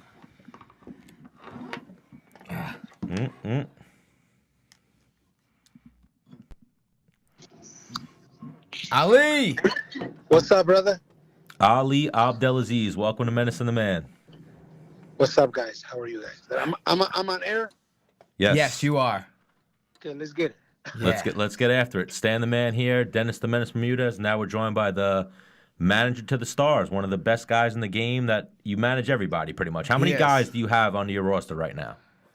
In the UFC or total? Total. I have like 100. I have 20 guys in the development program, like young kids. But I have about like 70 guys in the UFC. I think I got like 30 some guys at PFL, and I got some guys in Bellator, and like over 100 for sure. Oh, killing the game. We were just talking to Louis Taylor about the PFL this upcoming season. You got a lot of guys lined up for this. When's this season kickoff? May 9th? Yeah, Louis Taylor, man, what an amazing story. What an amazing fighter. I really respect this guy so much, Oh, yeah. great. Crazy story that he came and got that 33-second KO to take that $1 million. Amazing. And he fought a very, very dangerous guy, man. The guys that he fought is, I believe, top 10 fighters in the world. And Luis go out there and do what he did to him. And he's an underdog for all his life. It seemed like he did well. He did well, King. I'm happy for him. So you manage a ton of fighters, and part of the reason why I was hard to get you on the show is because you were sparring and teaching. I just got done 5 rounds sparring and I almost died. And now I'm on my way to coach this Russian kid named Zalim. He's making his UFC debut. And I'm actually just got to the UFC Institute April 13. He's like Zabit. He's like Zabit on steroid. Yeah, He's like Zabit with power. Jeez. He's a ninja, man. The guy, he does everything Zabit does and more, but with a lot of power. He's a welterweight. He's fighting a really tough guy, Max Griffin. Okay. April 13. Yeah, he's a guy to look out for sure. Okay. So I mean, let's back up a little bit. What made you decide, man, I want to manage fighters? I have some fight under my belt. I wasn't my third fight ever was Kamaru Uno in Japan. He had 30 fights. Jeez. And I was training at the time at Renzo Gracie. Right. And I had a little surgery, and Renzo was like, listen, why you don't start helping me out and manage me? And I was like, manage me? I was like, Renzo, you don't need me. Like, I'm fucking nobody. He's like, no, I want you to manage me. And my first client, it was kind of in the UFC. It was him, and he's like, I want to fight in the UFC. I want to fight Matt Hughes. And I said, okay, like, but my English there back then was like have an accent. Right. And my first meeting with the UFC ever, it was with Dana White. I talked to Joe Silva. He's like, listen, Renzo, you have to talk to Dana and Lorenzo. And I went, and with me and Renzo and Dana and Lorenzo met. I didn't know who this fucking guys was. I kind of know who Dana White was, And Renzo really, he doesn't really need me, man. He really wanted to start a career, Right. I was helping out at a gym, he's like a father figure to me, And that's really how I got my credibility, and because Renzo and I managed like Igor Gracie and Hollis and Gregor and all those guys was my training partner. And I'm a Renzo Gracie black belt, and that's how I started. I just, to be honest, without Renzo Gracie, I wouldn't be here. Just to be real, and after that, I started to, work with Frankie Edgar, and after that, I started working with guys, and and one thing I'm proud of, I don't think I never said I'm the best manager and all that like other guys do, but my guys start with me and retire with me. I got guys like Frankie. 9 years I've been managing him. Yeah. The only guy ever kind of left, Rafael Dusan, his contract was up, but for 10 years, he never really have a fighter leave. Everybody stay. And I'm very proud of that. But without Renzo Gracie, I wouldn't be here, to be honest. But I love what I do, man. I get to train every day with some of the best fighters in the world, and I get to help some of them out on the management side and training wise. I coach one of the main guys I coach is Khabib. Yeah. I've been helping him for 4 or 5 years, work a lot of stuff with him. But I'm not a coach. I'm a martial artist. Try to really help guys get better with their contract. And one of the things I do, I find the right coaches for everybody. Because every style is so different, right? Right. Lance Palmer, he just went to New Jersey. Really? Yeah, Claudia Gadelli. I just signed her. I'm gonna send it to Mark Henry, Marlon, Frankie, Zabit, Eddie Alvarez, all these guys. Certain guys fit with different gyms, right? Yeah. Like Kings MMA to a lot of my guys there, AKA. Yeah. You Well, the thing is, because I met you. I'd met you prior, but I actually. I think we train at Renzo. Me and you rolled. I rolled with you at Renzo's, and Yes. we went, and then it got like, I think I got an advanced point on you, and then you were like, nah, and I was like, oh shit, he's coming dumb hard, because I've heard people like, Ali doesn't know much. I'm like, dude, what are you talking about? He's a fucking monster. Like, he is. I'm a professional athlete, and like, you don't train all the time. You train like when when you can, and and he, like, when he decided, nah, that's enough, Dennis. Like, things change quickly. I was like, oh, fuck. Well, that's why I asked you recently, because I've seen the little bit of stuff Ariel Helwani's been saying, like, I don't pay fighters to take pictures with me and train. I was like, I've talked to LaFleur and Dennis, and they both said Ali was fucking legit. Like, Ali's tough as fuck in the gym, and like a maniac in the gym. Man. Listen, nobody gives a shit what Ariel Helwani said, man. The guy never been in a schoolyard fight. How, at the end of the day, it's all good, man. I train for me, I don't really, I love martial arts. Like, if I don't train, I'm depressed. If I'm on the roll, I'm asking people to roll and to get a little bit sparring, And honestly, but I have to be humble, man, because sometimes I get in wars in the gym, man, like it's crazy. Like, I just got this crazy war with this one young kid. And, but man, I don't give a fuck what Ariel said, man. Ariel's he's I don't really care, man. Well, now that's kind of where I was going. Is that like satire, or you guys? He's kind of throwing some shade at you. Is that real? Listen, at the end of the day, I don't need Ariel. The sport doesn't need Ariel. I don't really, listen, I don't hold grudges towards nobody. I'm not like an evil guy, but if listen, none of my guys really like Ariel. To be honest with you, for the last 3-4 years, I kind of pushed like Calvin Gastelum, Usman, like Khabib, but I kind of like, Ariel's doing a good job, but a lot of my guys, after he said that, they called me and said, you know what, fuck him, you know. Yeah. And they said, you don't need to fucking talk to him. We don't need to talk to him. We don't need to get on his shows. Like, Hey, you are Ali, brother. in my head, I was like, fuck him in a sense, because I was like, yo, everyone I've ever heard speak about Ali said good things, and whether or not whatever goes on Yeah, in... you have to understand, man. Like, let's be real. When I get on Ariel Helwani, like, I get fucking more viewers than fucking Daniel Cormier. Let's be real. Like, and I don't read Ariel, but at the end of the day, I'm not. What I'm gonna do? Fucking slap Ariel? Like, But you know even what I'm that, saying? like, you kind of put him on in a sense, like you giving him ability to interview your It's all roster good, of man. fighters. Listen, listen. Like I said, you know, I'm probably not gonna do ever business with this guy, like ever again, because I felt like he crossed the line. But at the end of the day, it's all good, man. I'm not gonna hold grudges. If he's somebody really matter, if I see him, I'm gonna check him. You know, Well, I check. I'm not no gangster. I'm not a talk, but I believe in this world we live in. When people start to bully you online and talk shit about you, like the Kobe situation, you gotta Right. step up for yourself, because if you don't step up, people are gonna keep doing it. You know what I'm saying? Right. Like Masvidal. I respect the guys like Masvidal, right? Like, Love he stepped up for Masvidal. himself. You know what Yeah. I'm saying? Like, you know, I like, listen. At the end of the day, like, I'm fucking 41, man. I'm 4 kid. I'm not a punk, and I maybe.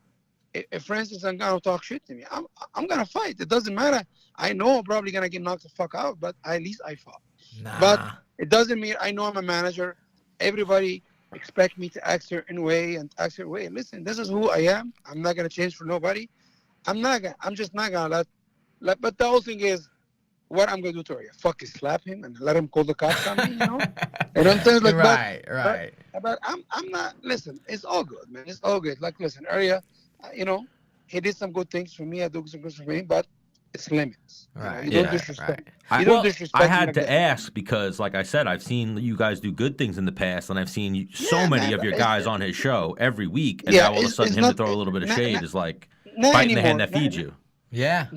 No, I don't feed him, man. He's a good journalist. You know, he's doing his thing. But at the end of the day, listen, you want to be fucking famous, talk shit to me, but talk shit to me is gonna be some consequences.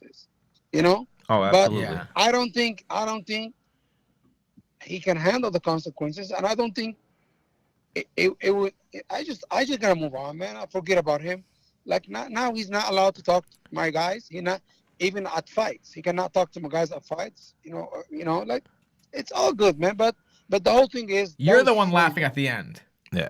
I'm not laughing. I'm a little bit upset about it, because I don't want to beef with nobody. You know. You never want Right. to beef But- with anybody. But, Yeah. but the whole thing is, you have to understand, man. Dominance remains a culture. All my guys call me, said, why the fuck? Everybody's mad. Everybody's angry at him. You know, they have my back. They don't have his back, right? Right. But, and I'm not, you know, that is all good, man. Listen, I got no beef with Area. Wish him the best of luck. He move on. You know, it's not worth it for me even to check him, because if I'm gonna check him, what he's gonna do? Nothing. You know what I'm saying? Right. You know, right. and it's I'm not gonna bully nobody, but wish him the best of luck. No animosities. All good. All No. good. But you being a manager, as a fighter myself, there's two qualities I see in you that I'm like, dude, these are like for a fighter. One is like, man, like, this dude's got my back. Like, he will, like, not saying you do, but if shit hit the fan, you're not gonna like hide in the back. Like, you'd almost get in front of your fighter to throw down if you needed to. We've seen Yeah. it actually on video. it's not We've all- seen it on Well, video. no, I'm not saying that's his thing. No, but we- no, It's but not. that Listen, goes a at the end of the day, long way. That goes a long way for any man. If it's another dude, we'll be like, yo, man, like, I got you. Like, you got bigger fish to fry. You have to understand, like, I am. It's like, when I don't manage people I don't like. A lot of UFC fighters reach out. Believe me, a lot of people try to leave their manager. They reach out, like, but guys, I said I'm good, because I don't think, like, guys like Ryan Flair. This is my type of guys, right? Right. Chris Wade, like, fucking loyal, fucking island strong type of guy. This, you know, like this is my you know. Believe me, I love Ryan Flair, man. He's such a good, like, I check on him every once in a while. He's retired. He's done, yeah, right? Yeah. I texted him the other day, right? Yeah. Like, Chris Wade, guys, whose career was over in the UFC. I didn't even manage the guy, and I fucking fought and said, you know what? Give him his last fight. He fought his last fight, and I went and got him a bigger contract with PFL. Yeah, I right? saw that. Now he has such a beautiful daughter, And normally when you leave the UFC, nobody gives a fuck about you. You know. Right. You know. But at the end of the day, it's not about how much I treat. I give more smaller guys attention than Khabib, than Henry. Like, because that's the guys who really need more attention. You know, like if you're the champ, you're making money, you're good.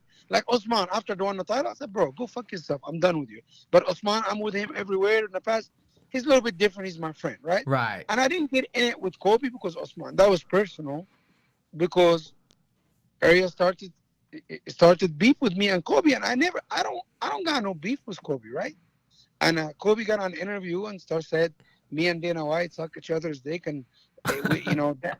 And he said, why Dan Lambert didn't get the deal? He have a good relationship with the UFC, but Ali is very like he created a drama, you know, like And Kobe started calling me a terrorist and this. Right. The only thing, I'm a terrorist, pay a lot of motherfucker taxes. You know, I pay a lot of taxes in this country, and I'm more American than this motherfucker. Believe me.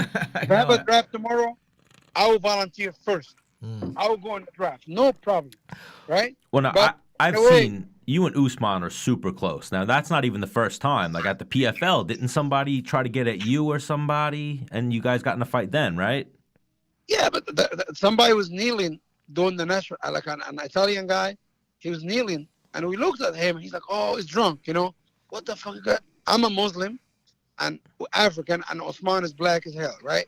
And the guy was fighting with us. He said, "We is a free country. I can kneel." And I was like, "Dude, look, nobody said shit to you, right?"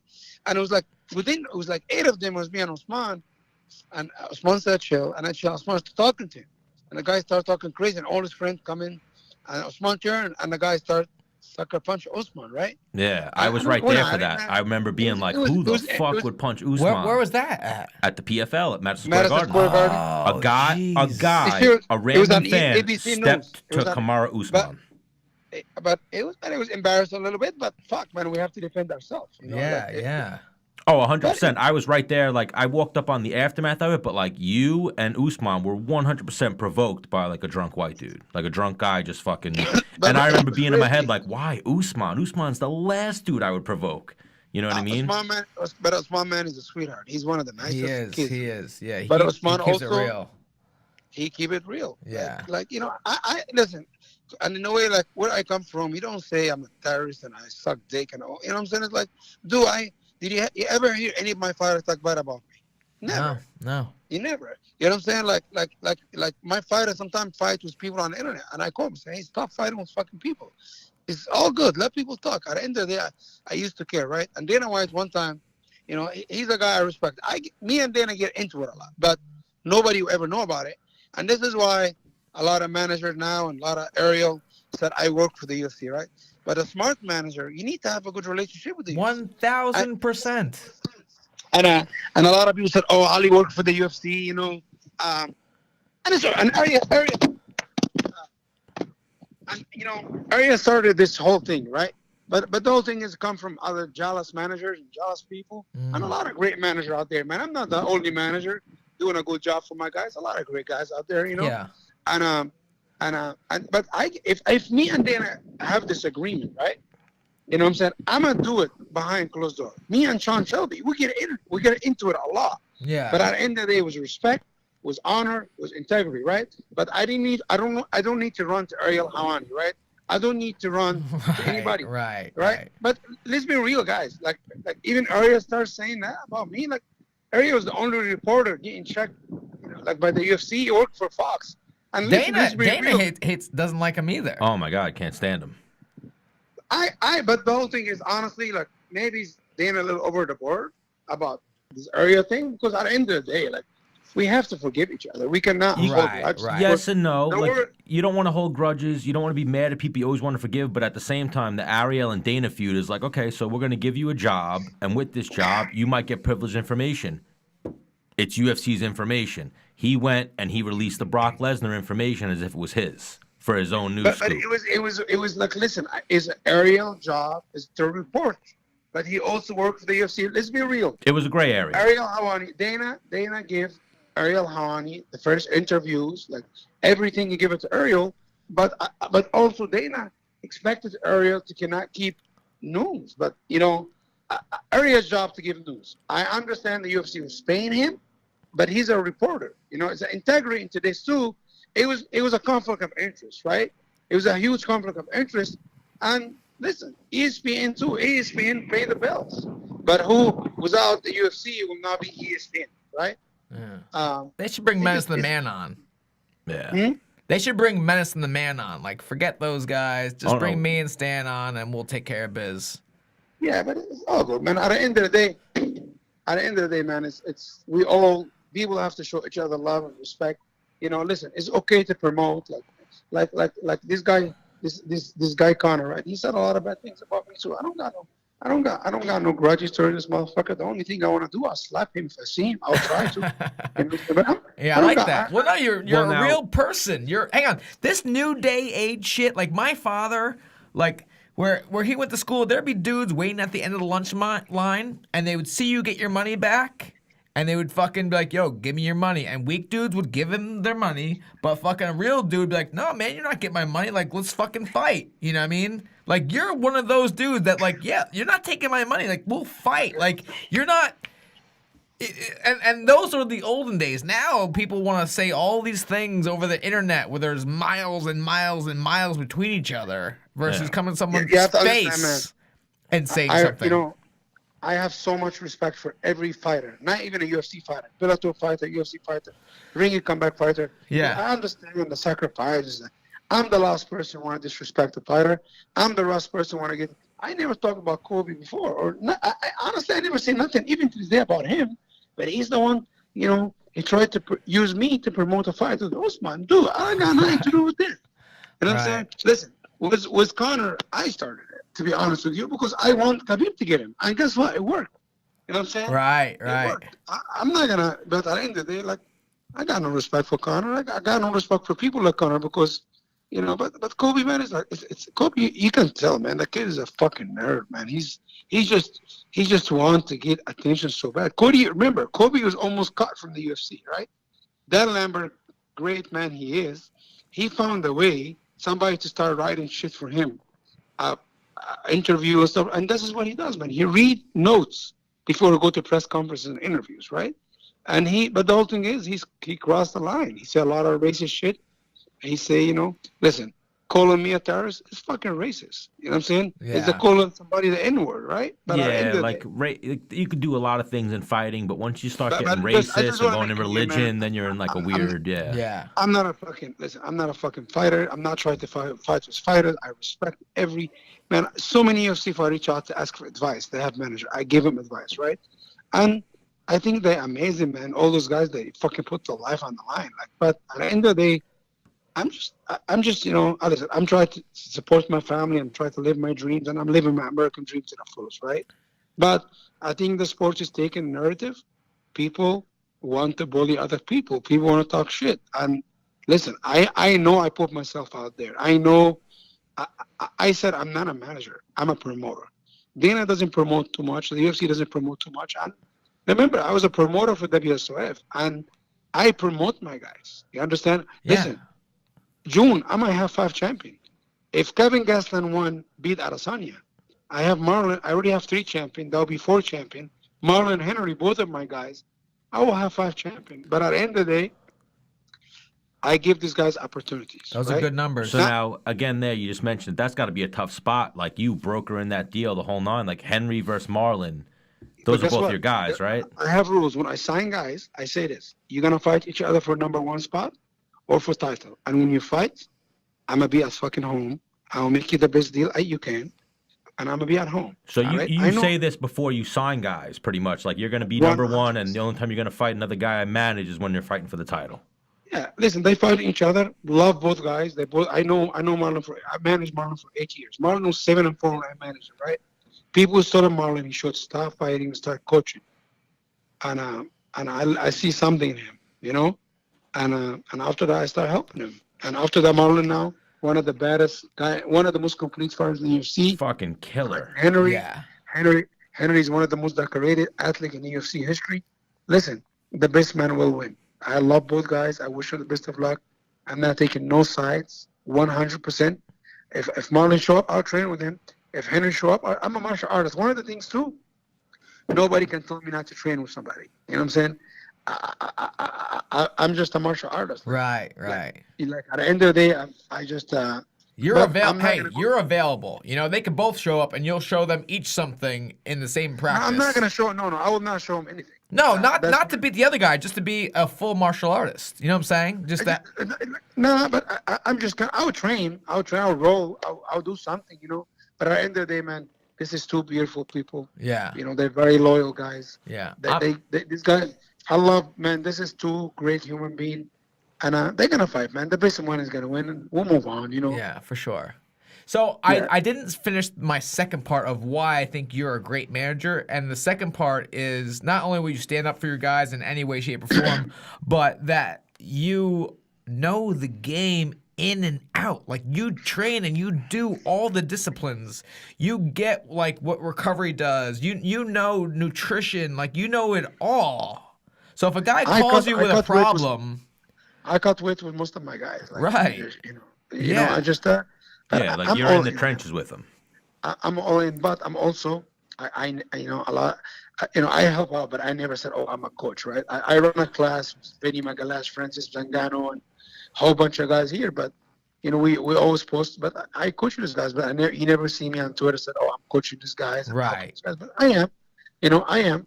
But at the end of the day, man, it's all good, man. I'm just having fun, you know, and martial arts is my therapy. That's what calmed me down. right, right. You know, and that's what make me humble.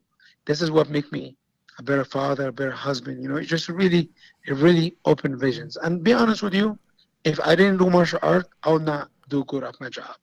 You know, Right. I'm not saying every manager have to do, you know, martial art or be a black belt or anything like that. No, there's a lot of great guys that not do nothing. But I think for me, you know, to make me better a person, to make me understand the pain.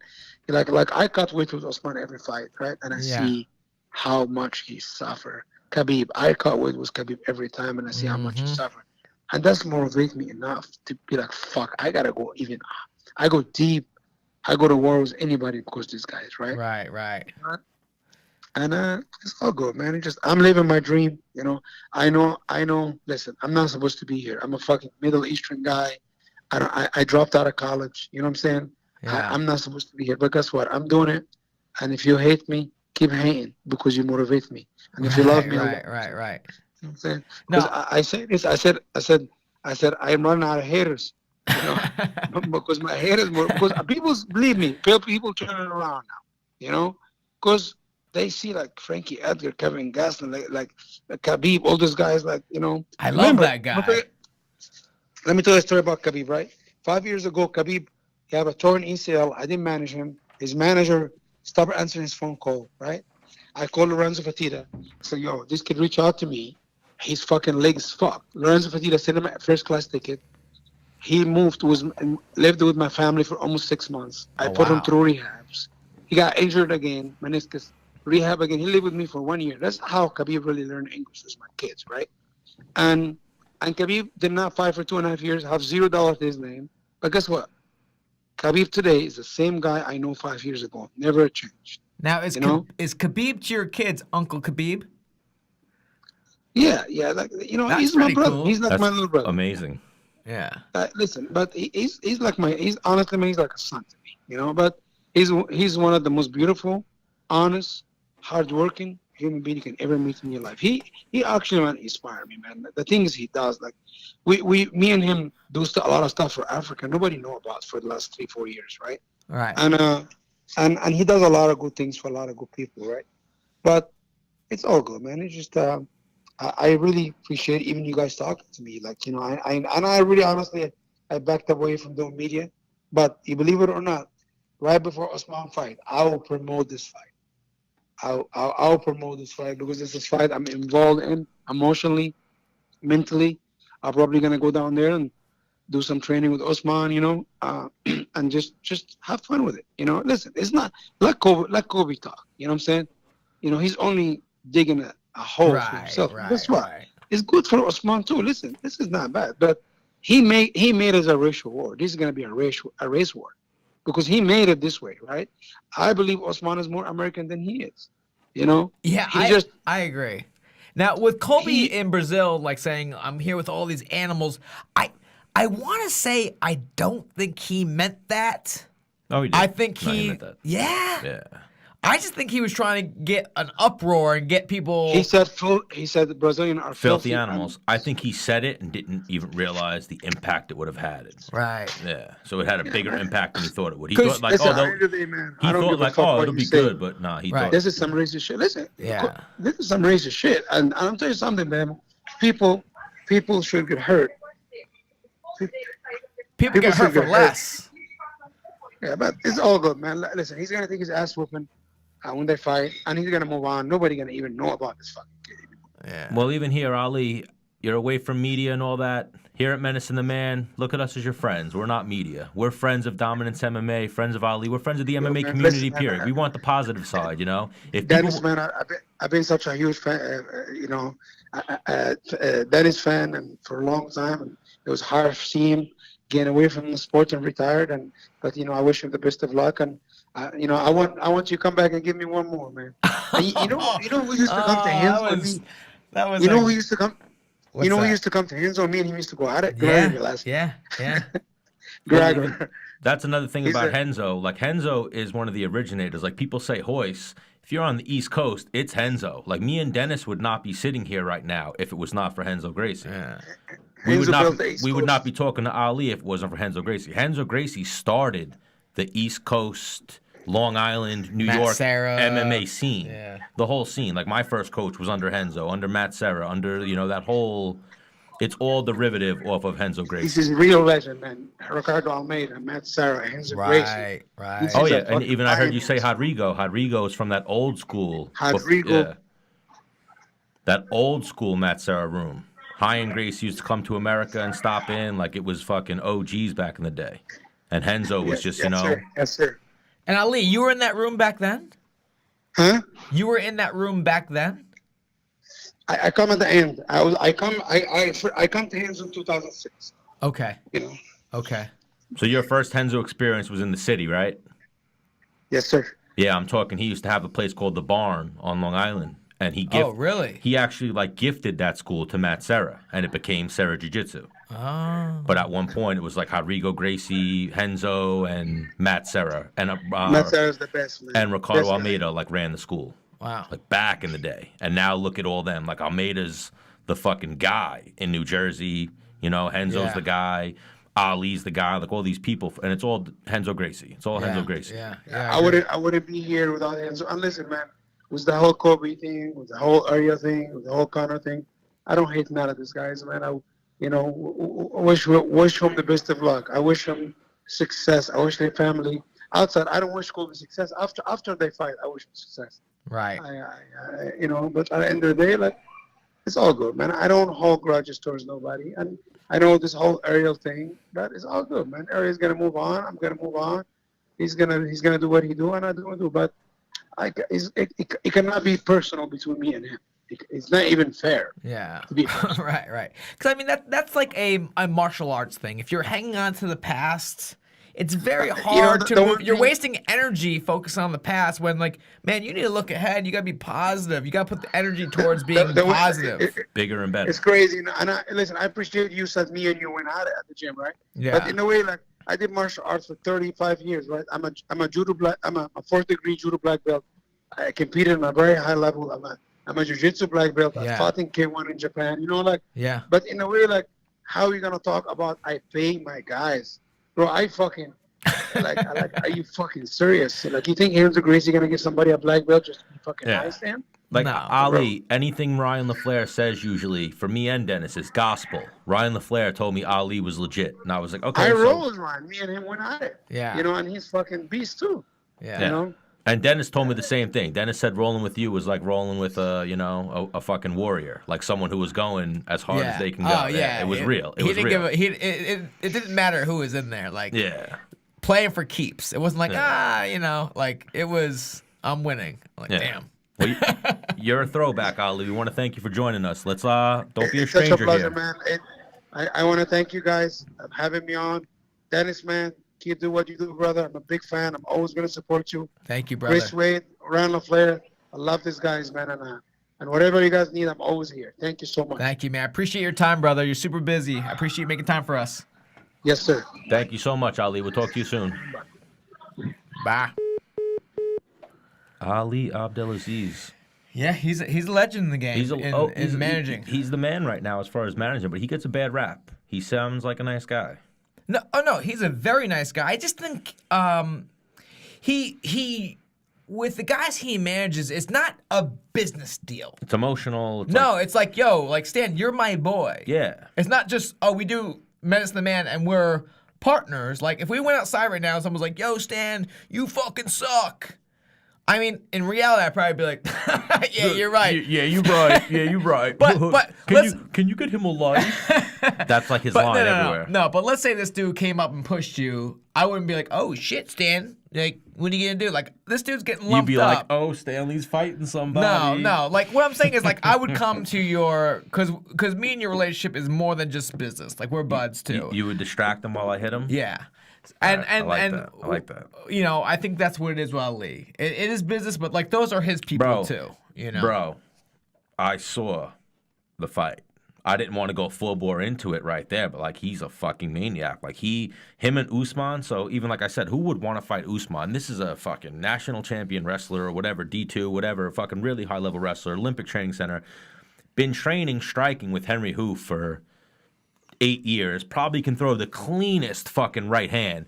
And some guy picked a fight with him, like pushed him from behind. And I remember him turning around and he just started launching clean right hands. And they were like, I remember being like, oh. You know, hit the dude a couple times, and then Ali like stood on a chair and like jumped over the chair, and like they started fucking these dudes up.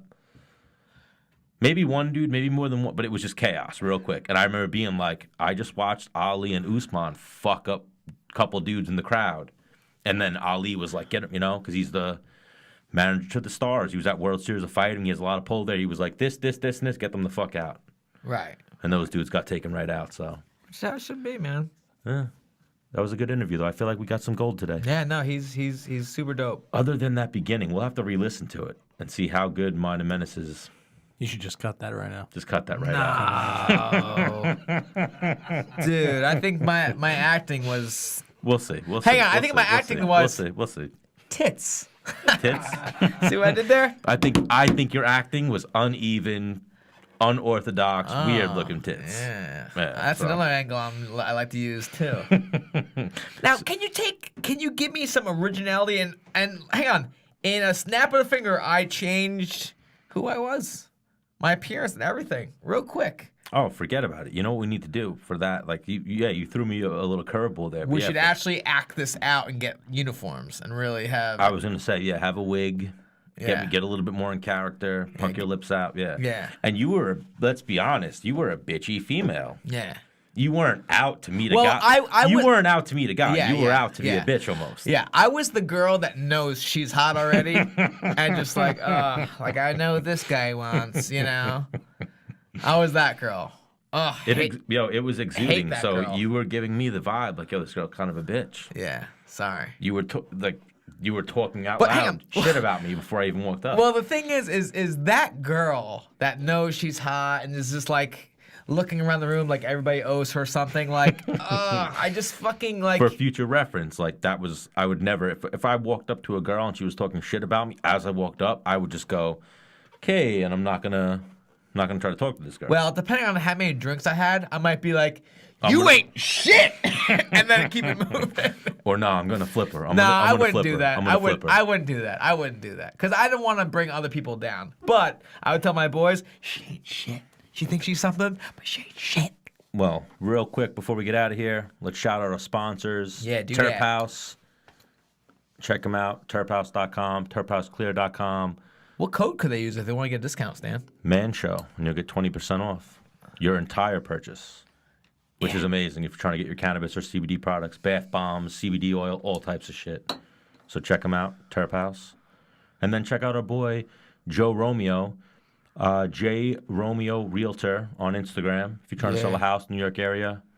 Our friend Mike Postiglione at the law offices of Michael Postiglione. Our friend Frank, who's MIA tonight, from from Home Interiors by Anthony Giaramita. Frank the Tank, he's no-show tonight. We had big things planned tonight for tonight's show, but Frank fucked us. Yeah, he's like, I'm bringing hot girls. We're gonna drink freaking Proper 12. And I'm like, yo, Frank, you can do that on your own time.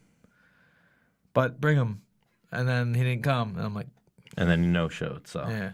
But Anthony Giaramita, Home Interiors by Anthony Giaramita. I got to get that one to where it's flowing. Yeah. Like now I got Joe Romeo, J. Romeo Realtor. Check him out on Instagram. Michael Postiglione, the law offices of Michael Postiglione. Check him out on Facebook, Instagram.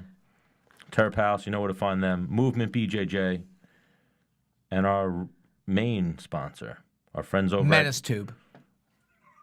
our friends over at G Fuel. Cliff, our boy over at G Fuel, hooking us up. We're about to blow things up here with Menace and The Man, eventually. Yeah, and also Menace Tube, and then I have Twitch, which you're watching right now if you're watching live. So everyone, please go check out some G Fuel. Wrong side. Perfect side. What are you talking about? Fuck you, But the bitch. camera might be reversed. Who knows? But G Fuel and Menace and The Man, episode 24. Well, see you later. Bitch.